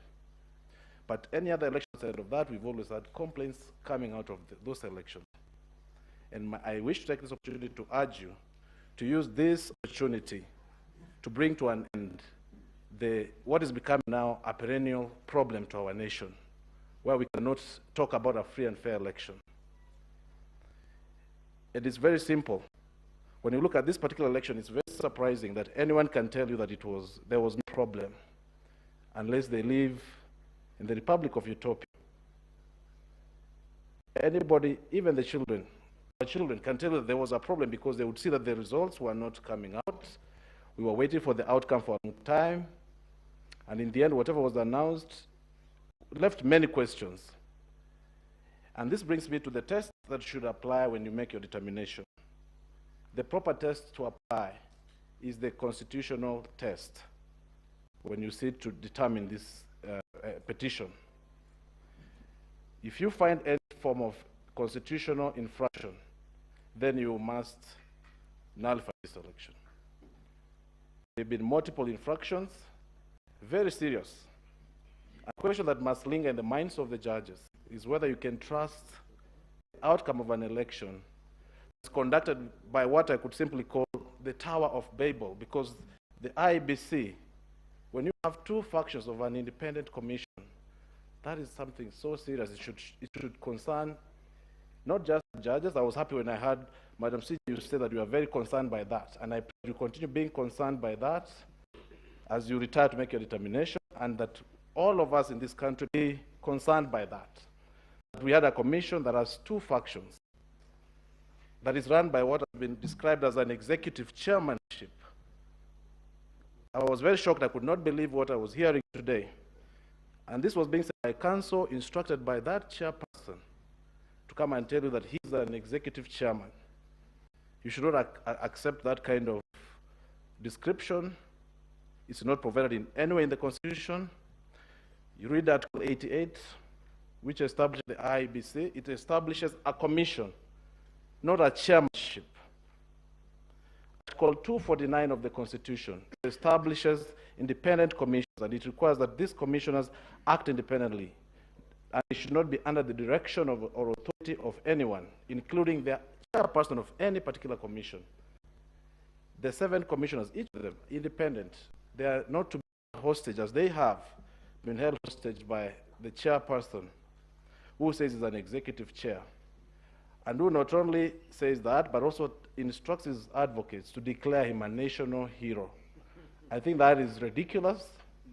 In my opinion, if there is any heroics that we should be applauding, all of us, is the 4 commissioners who are courageous for their courage, that they came out and said there is a problem.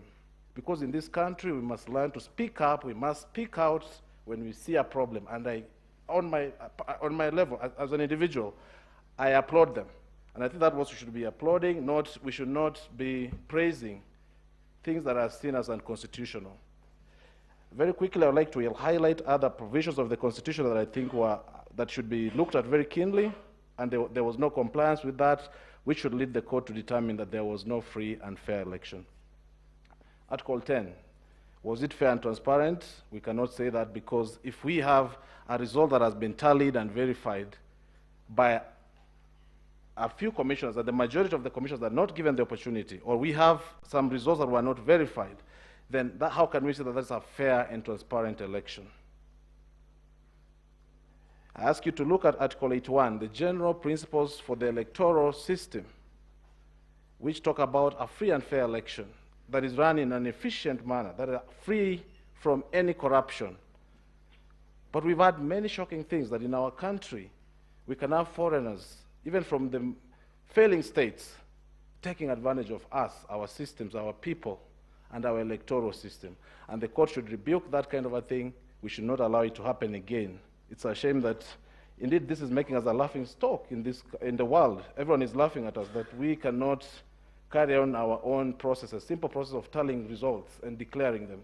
That there's always a problem.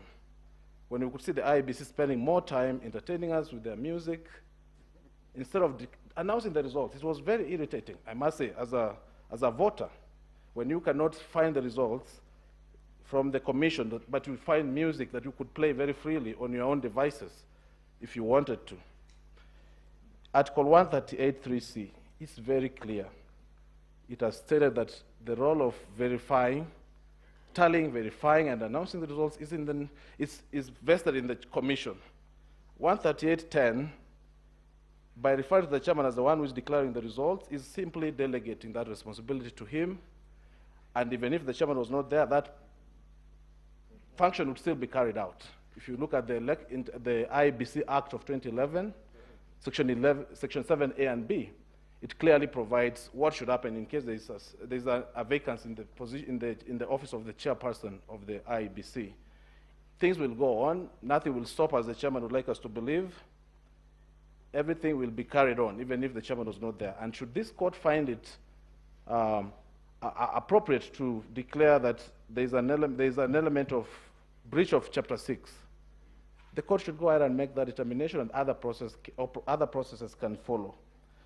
As I close my presentation, because I have 1 minute, I would also like the court to consider very carefully whether we indeed have the threshold to declare a candidate as having won this election.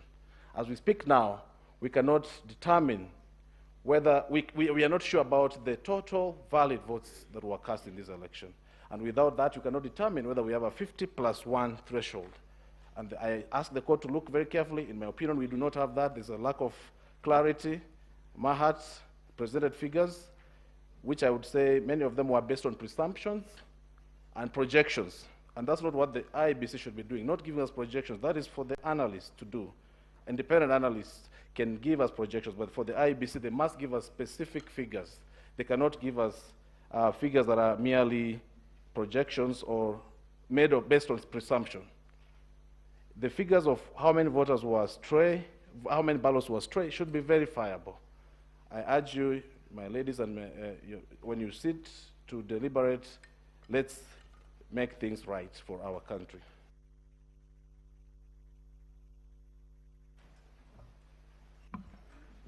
Madam Chief Justice, kindly permit me to seek your guidance. I also appear in the same matter. There were some two specific questions that were put to me by Justice Lenaora and Lady Justice Joki Ndung'u. I will only take 3 minutes and attempt to answer them. Madam Chief Justice, the question was put to me to try and link my arguments with the issue that we are canvassing here in respect to the number of the constituencies that must participate in a presidential election.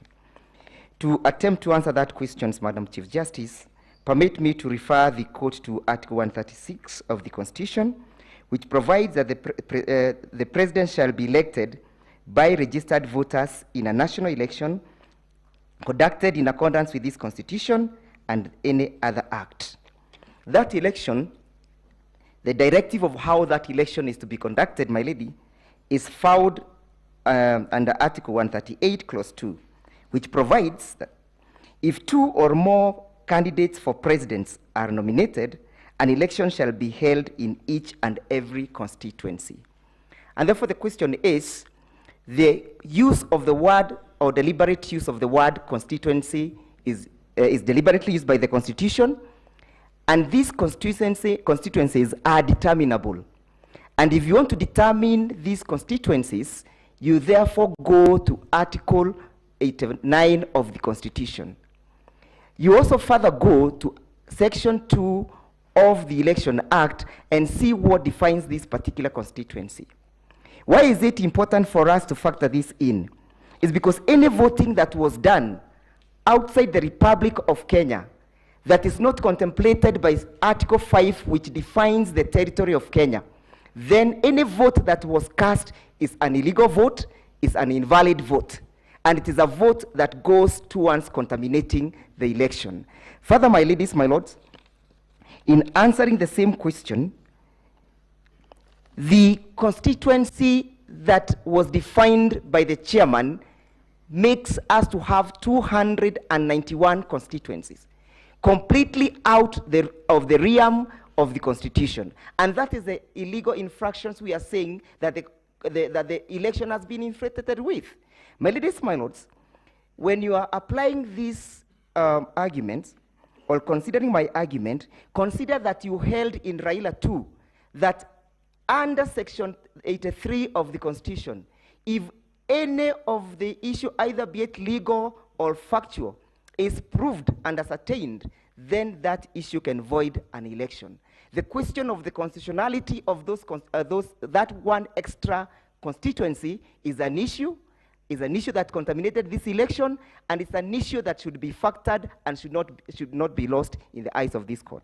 Finally, allow me to sum up by saying that Thomas Paine quoted and said, "A body of men holding themselves unaccountable to nobody ought not to be trusted by anyone."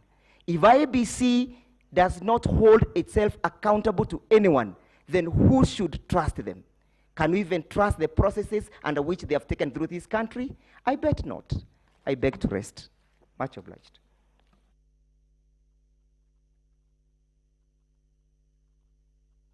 Next is counsel for the sixth petitioner, Okiya Omtatah and others, 15 minutes. May it please you, Madam Chief Justice, Madam Deputy Chief Justice, and members, honorable members of the Supreme Court, I wish to respond in 15 minutes, which I shall share with Mr. Okiya Omtata to break down the figures to show that the threshold under sub-article 4 of 138 was not satisfied because the numbers simply don't add up. But I will make a few remarks, Your Ladyship, because there are a few questions that I needed to respond to as well. It is now clear that the ipse dixit of the petitioners on the question of compliance and non-compliance of the Constitution is now sound. And clearly Articles 81 and 86 are in question on compliance.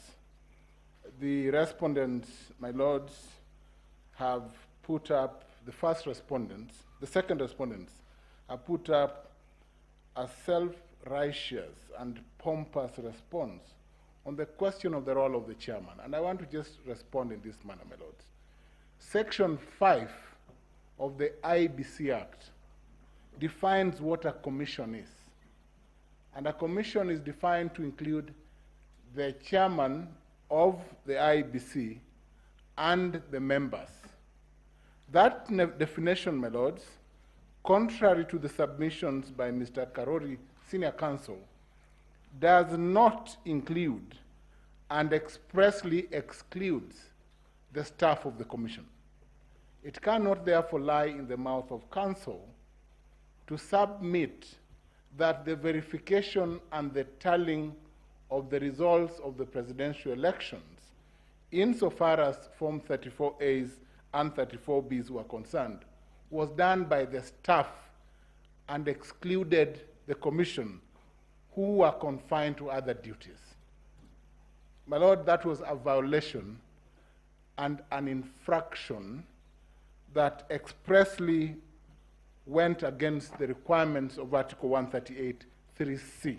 Secondly, my lords, the submissions by learned friend, senior counsel, Professor Githu Muigai, on the executive status of the chairman of the IBC, I think should be taken with a pinch of salt, because Article 249(1) of the Constitution does not contemplate an imperial chairman who is all-fearing with fear, favor, fervor, and fiat. That is not the chairman that we have. The chairman of the IBC, appointed under Article 250 sub-article 4 of the Constitution, must be that chairman who is a first amongst equals, just like the Chief Justice of the Supreme Court. A primus inter pares who must work with his colleagues to guide the affairs of the Commission. I urge the Court, therefore, to decline an invitation by Professor Githu Muigai that the chairman of the IBC is in a special position, different from the 4 commissioners who are crying aloud to be heard by this court. And my lords, this petition number 5, as consolidated, therefore tilts on the violation of Article 138(3)(c). It tilts on that violation.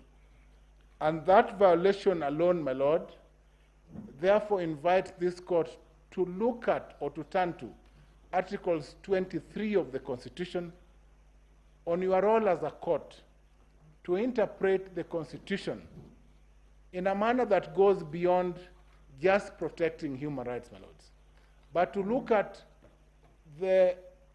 what would guide your interpretation, the holistic approach, the purposive approach, and let me borrow my learned friend's approach, the Antonin Scalia's approach, the late judge of the US Supreme Court, the textual and the contextual approach. And if you apply those approaches, my lord, then you will find that the chairman of the IBC, in failing to properly construe his role under 138(3)(c) and 138(4), violated the Constitution, and an unconstitutional process therefore emerged that cannot put into place, my lord, a process that violates Article 3(2).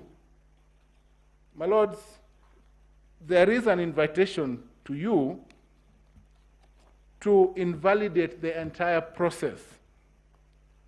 And that is why, in answering in answering the Supreme Court judge's question that was directed at me on remedies, I wish to state that, and this is because this court also has a purpose under Section 3 of the Supreme Court Act. And given that you're an election court under 84, in an ideal situation where you are construing Section 83 of the Elections Act, which must be interpreted disjunctively, because if there's an unconstitutional act, then the election cannot stand. If quantitatively, as we shall demonstrate, there is non-compliance, again, you'll have to invalidate the election.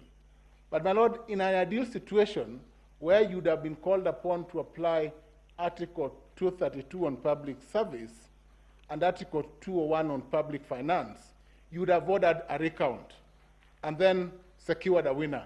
But this would only have been possible if there were no unconstitutional infractions that undermine the process and therefore make it unconstitutional.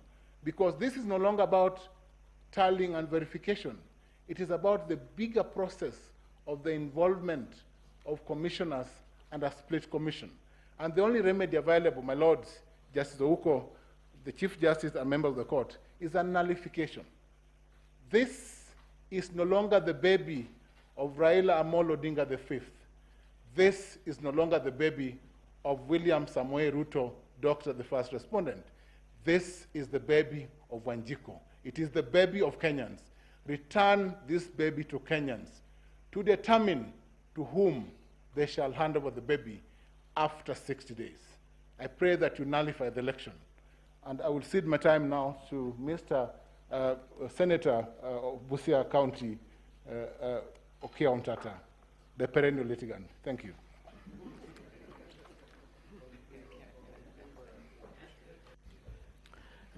Distinguished honorable members of this court,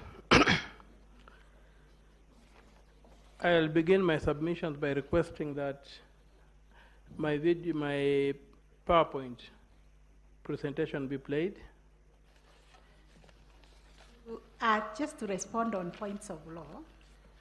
My lady, there was a question that was posed by Justice Ouko. Yes. To which Mr. Mohamed answered. Okay. And I would like to make a clarification on that. On the points of law, I think Professor has covered. Okay. So you're only answering the question by the court? Yes, my lady.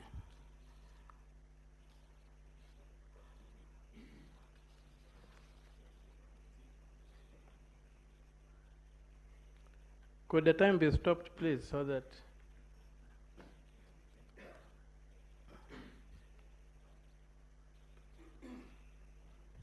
Yes, we are going to interrogate the figures that were used here to attempt to mislead this court. I'll begin by asking the officer to play the slide number 6. That slide that contains results, when I looked at it, and my other co-petitioners, we found that the maths did not add up. And that for us was a smoking gun, because figures don't lie. So, and I would also ask the court to realize that the comments we made about that particular result have not been challenged. That when you add the totals for the individual parties, you don't get the total ascribed. But the total ascribed is available in the workings and the affidavits of the members of the commission, which means we are dealing with fiction. I would request that you go to slide number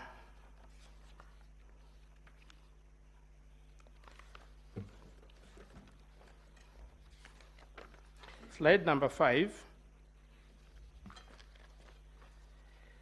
And the Honorable Judge asked, how are these things transmitting?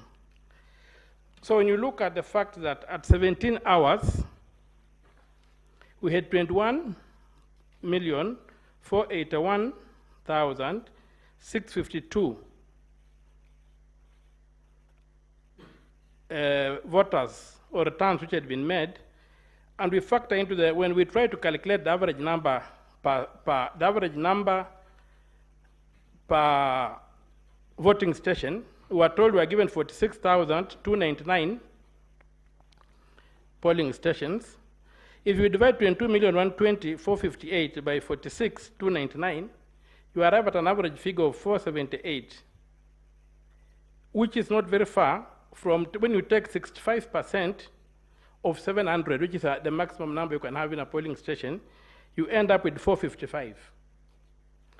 So when you now come and using the 478, which is the average we have had, and divide 21,481,652, you get 44,962. From paragraph 29 of Mr. Chebukati's replying affidavit, the figure he gives is that 45,994 kids reported. Now, from this, you already see that if the kids were 46,299 and 45,994 had reported, you are only left with 305 kids. These are kids which had connected, so the question of saying that these kids were looking for connection is not there. These kids were connected and they discharged their mandate. And you have been told here that there were some kids in Eldoret who are pinging the same, we are sending results from Eldoret, I don't know from wherever, one kid being used.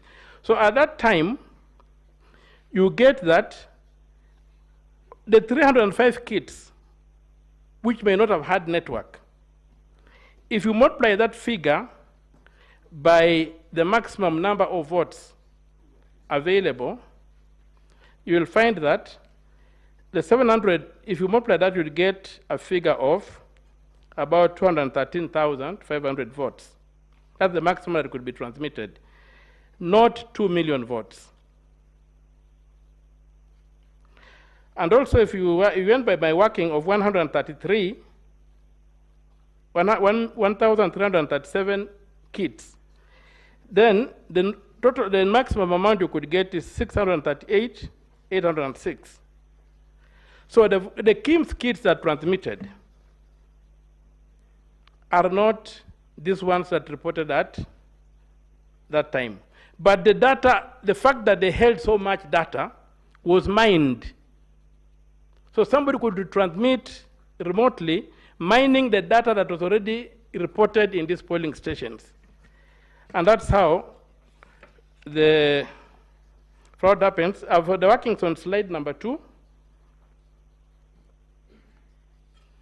where you can clearly see that if we use the 21,481,652 as the baseline and the 12,065,803 as the baseline, you find these workings coming out, and you can see that 1.6 million votes are being submitted between 17 hours and 2045, and on and on.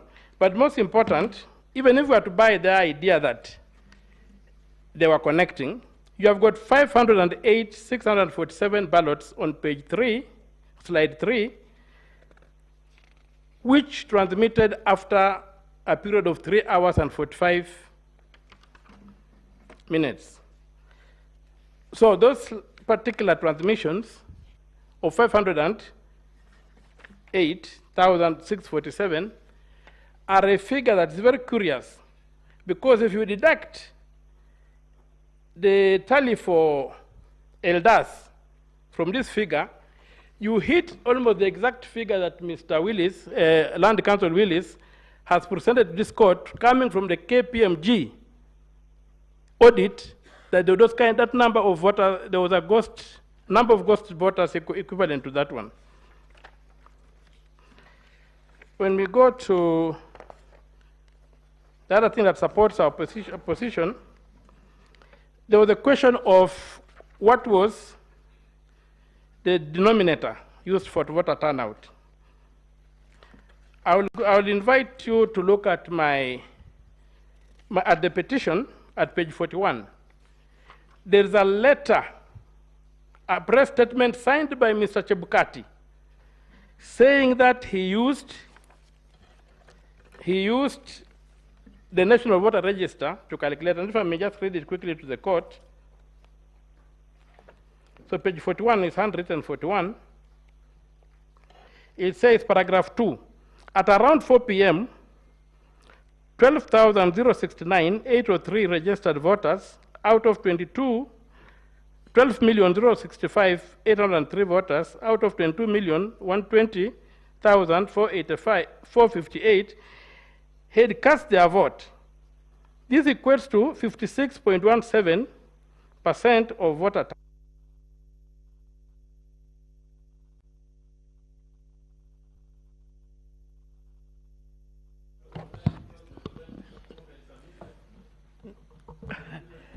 How much do you need? Because we have that slide. Could we give you 2 minutes to finish? Here that you will refer to the slides. So, when I look at that, you will find that there's no basis for claiming that the figure that claiming that the KIMS kits were used as the denominator. It's not possible, and it's not there. Also, I would like this court to take note of how the percentages are being played with. That's slide number 10. You will find that whereas the chairman is reported 12,065,803 people voted, who voted represented 56.17 of the total registered voters of 22 that. At paragraph 26 of the replying affidavit, Mr. Sunkuli, using the same number of voters, 12,065,803, but as reported by the chairman, but again as a different number as a denominator, he arrives at the same percentage. So there you can see how they can play with numbers by changing the denominators and arriving at magical figures.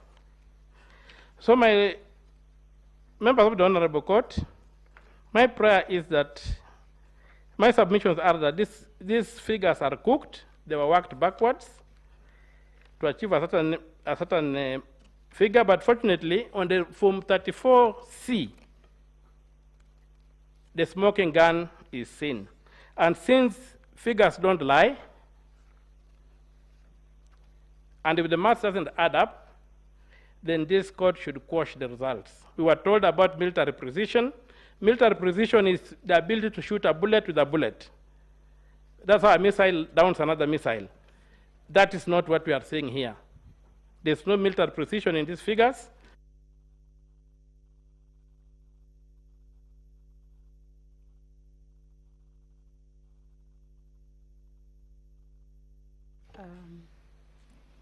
The last petitioner, 7th petitioner, Julia Nyoka Bichege, and others.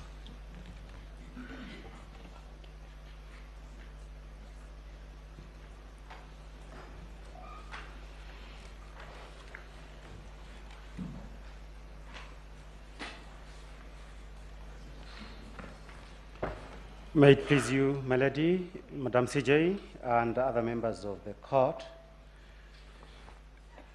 to go straight to the issue. I've had a lot of Shakespeare and other learned fellas. I went to public schools. I may not be able to remember anything about Shakespeare. But Madam CJ, besides a Greek philosopher known as Plotinus and Adam Smith, my favorite philosopher is called Karl Marx.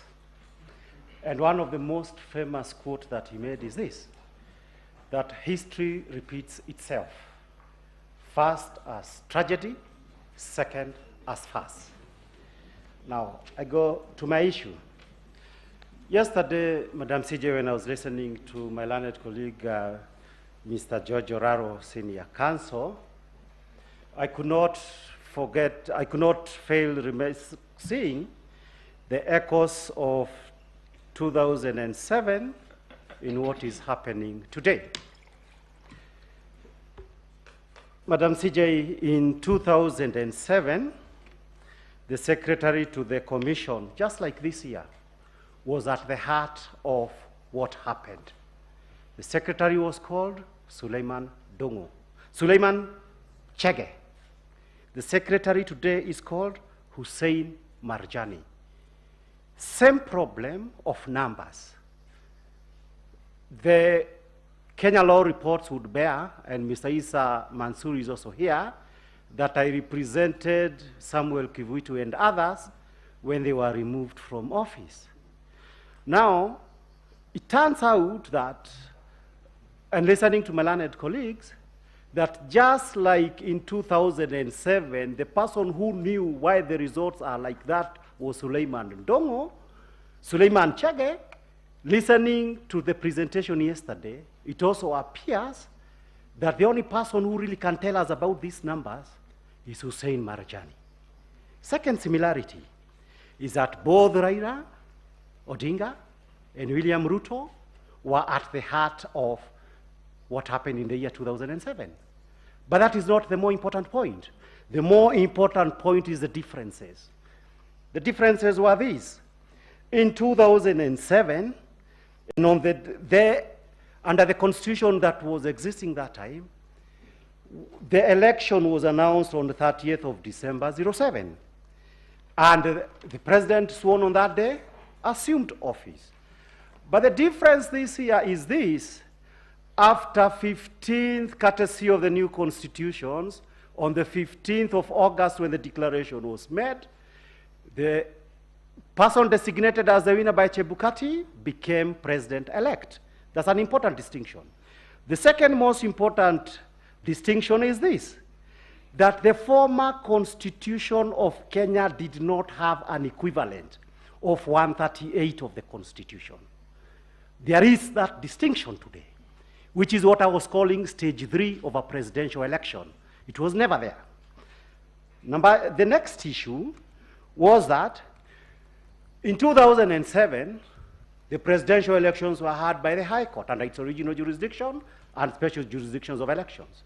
This one comes to the Supreme Court, and the basis upon which that is done is on the basis of Article 140 of the Constitution. There is no sitting president who will be appearing before you. There is only a president-elect. Now, my first petitioner, Julia Chege, asked me, because there was a subjective question that was posed in her view by Judge Smoky Wanjala, that how come there was no protestations by these people when they were being given domestic chores? According to Julia Chege, who had to resign from her university job as a lecturer, there is something that needs to be understood, that for 99% of the human population, you want to follow the natural order of things. You don't disturb things. You let them things as they are. So that to Julia Chege, it is important that the court must understand that from your point of view, a lot of you, and she knows that history, have had a previous opportunity to stand up for something, an opportunity to say no. Not everybody has had that opportunity. And therefore, the 4 commissioners for ultimately, on the 15th, having the courage to have something to stand for. They are heroines and heroes of this country. We come now talking about heroes to what my professor of criminal law and procedure, Dr. Gedhu Muigai, said. Dr. Muigai, looking straight to the face of this court, said 2 things. A, the problems in our elections is not IEBC, but the candidates. History does not support that conclusion. Second thing he said, B, Wafula Chebukati is a national hero. I don't have to say anything on that. Now, Madam CJ, there is the issue of the word independent, or in the designation of IEBC. The word independent, it is further elaborated by under Section 26 of the IEBC Act. It says IEBC is independent, but shall be subject to public participation and to engage stakeholders in the discharge of its mandate. Madam CJ and members of this court, I flatter myself quite often that I have a reasonable understanding of Kenya's electoral laws. However, Madam CJ, listening to my learned colleagues yesterday, I had a lot of reasons to doubt whether that is true, if what they said is actually the true representation of the law. And in several senses, under Article 81, the election should be simple, accountable, accurate. But until yesterday, my understanding was this, that reference to the Commission under Article 81, 86, 88, and 138 of the Constitution triggers the image of Chebukati and 6 others. I've never imagined Marjani and other returning officers when we talk about the Commission. B, based on sections 10 and 11 of the IEBC Act, my understanding has always been that the Secretary of IEBC is the chief executive, the head of the secretariat, the main employee of the commissioners, who appoints him. But now it appears to be that for purposes of a presidential election, and we heard it from his lawyers, he's actually the main man. Was this what the Constitution wanted it to be?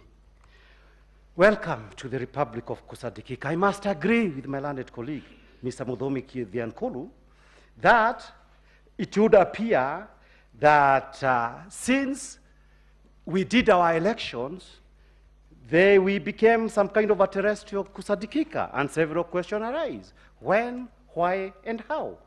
When did this happen?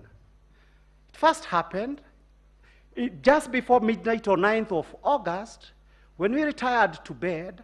One figure we ought to have had was not known. How many of us voted? That is the when. How did it happen?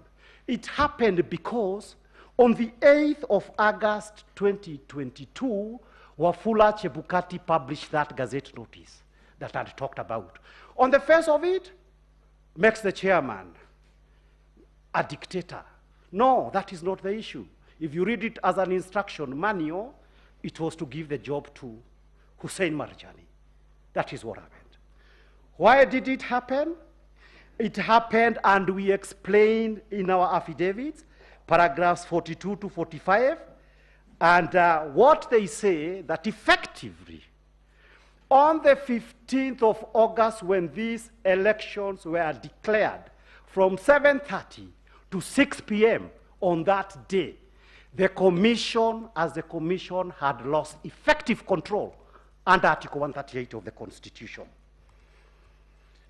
I come, because I'm trying to rush myself, to the petition, number 7. This petition, Madam CJ, is actually a numbers petition. I didn't want to make a lot of fuss that I would have needed more time, but in case my mouth does not go fast enough, I urge you that you give me a little leeway to conclude what I need to say. The issue is this, Madam CJ. When you pose the question that you posed, how do you have evidence 700,000 people did not vote? You triggered some kind of public participation on my phone. I had many calls. Kipe, why did you just say it's 700? It's about 3 million. But of course I had to tell them, no, we just said 700 because we had some kind of evidence. So it's a big issue, Madam CJ, that you triggered a public participation. So many people don't vote on account of non-enforcement of Regulation 90 by IEBC. Now, for whatever the value is this. I can demonstrate very shortly, and we've done that in our petition and in our, in our affidavit, that when you have a petition based on non-compliance, how do you prove it? We have an affidavit of Julia Chege that basically has not been, has not been controverted. She says where she was voting. She was voting as an MP she was contesting the office of Kangema.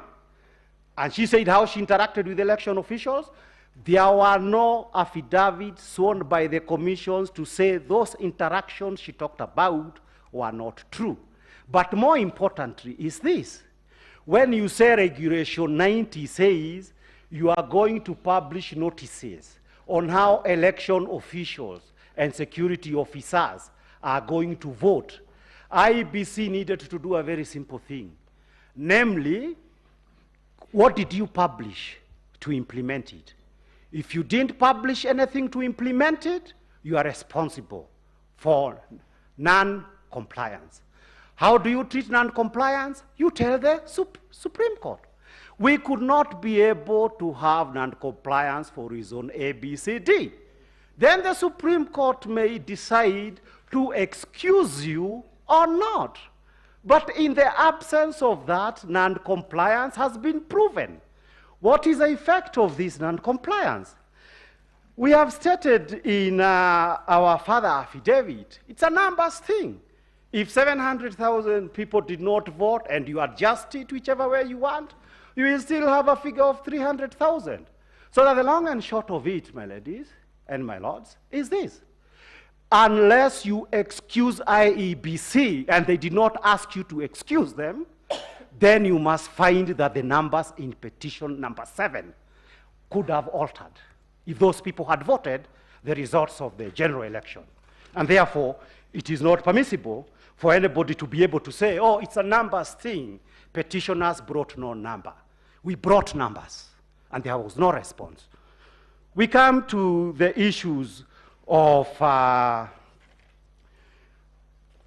the issues of the procedure under Article 138. Under Article 138, that's one of the best done judgments that I've read. I've read it many times. It was written by artist Judge Jouko was there writing it.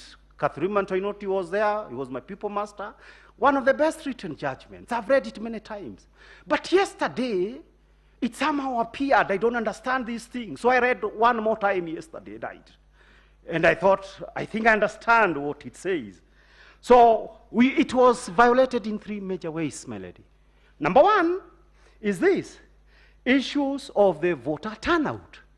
The issues of the voter turnout until yesterday, I thought is usually settled before the elections through the gazettement of a voters register.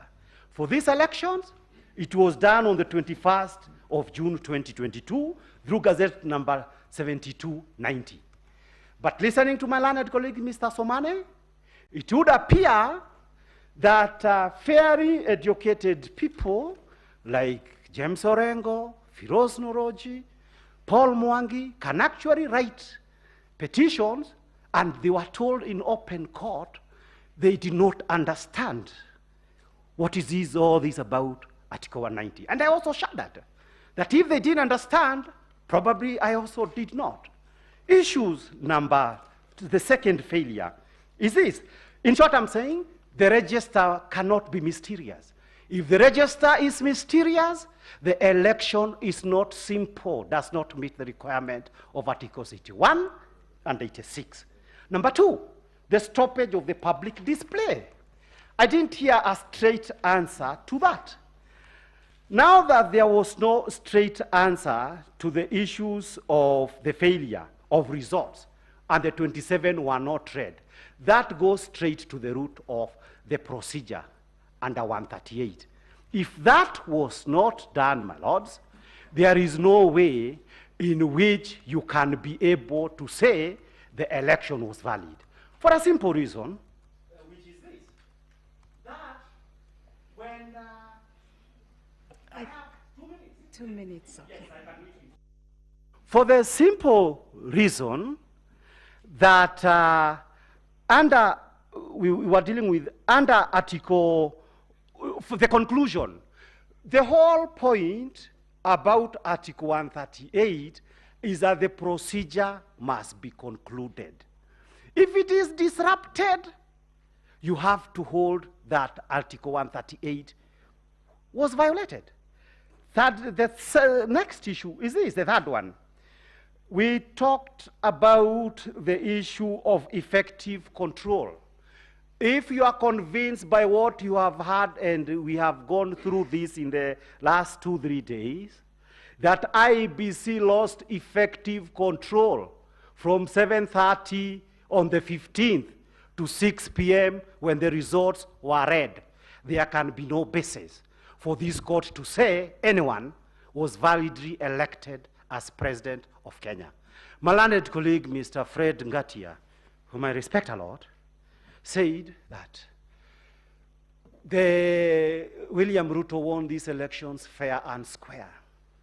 That expression, fair and square, to my mind, comes from, as I understood, the famous judgment where Judge Madan was in the Githunguri case, where the basic point was this, that certain issues may happen that may make even a person who on the face of it could have been liable for criminal offenses not to be properly tried. And therefore they said it makes any conviction to be bad in law. You do not have a fair and square deal. Under Article 138, Raila Odinga, the other surrogate petitioners, they need a fair and square deal that their votes were not enough. Finally, my lady, the Chief Justice, Article 138 must not die in your hands. We are most obliged.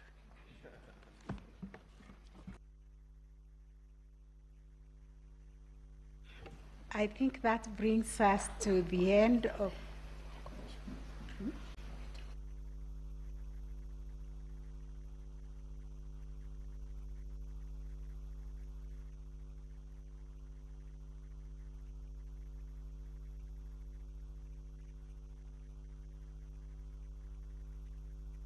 Yes, that brings us to the end of Rejoice. We are looking at Senior Counsel, Mr. Mwite, but we know very well your clients were respondents. It was only for the under representation that we allowed them to come just after the petitioners. They do not have a right of rejoinder.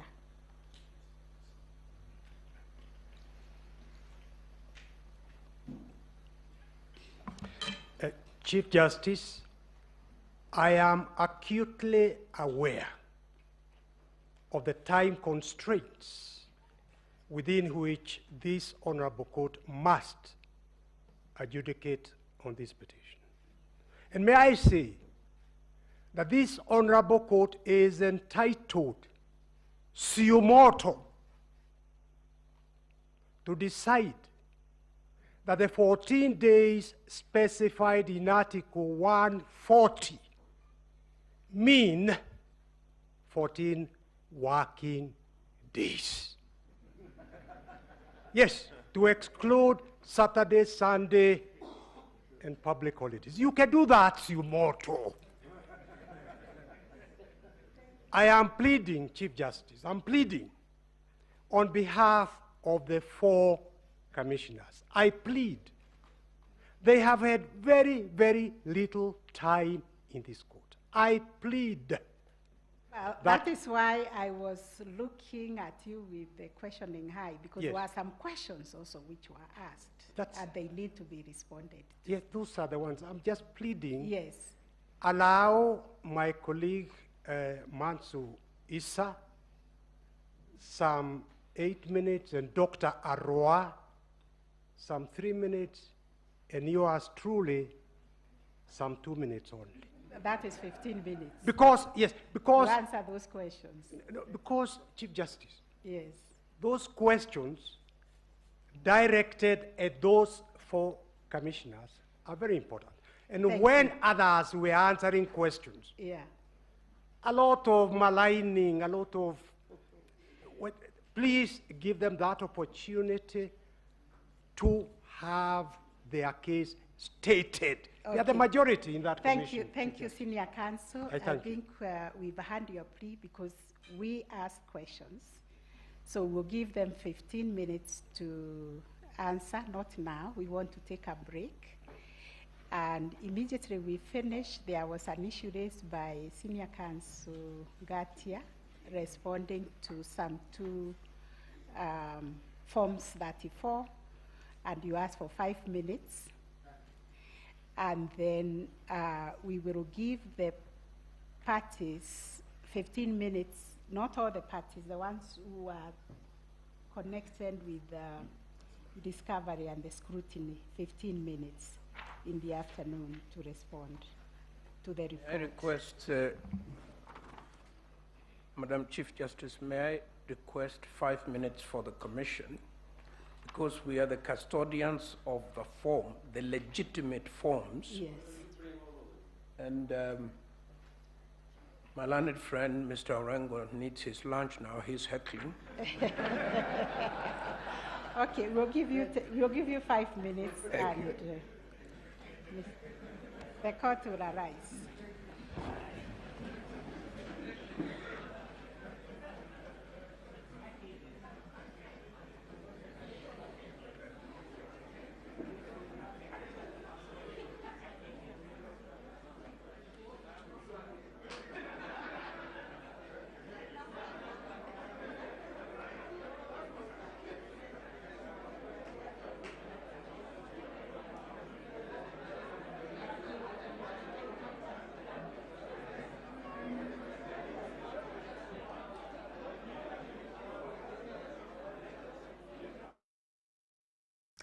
Na bila shaka mpenzi mtazamaji, ni mchakato mzima ambao ulitangulia kutoka mwendo wa saa 3 asubuhi na kufikia sasa hilo jopo la majaji limeweza kuchukua awamu fupi tu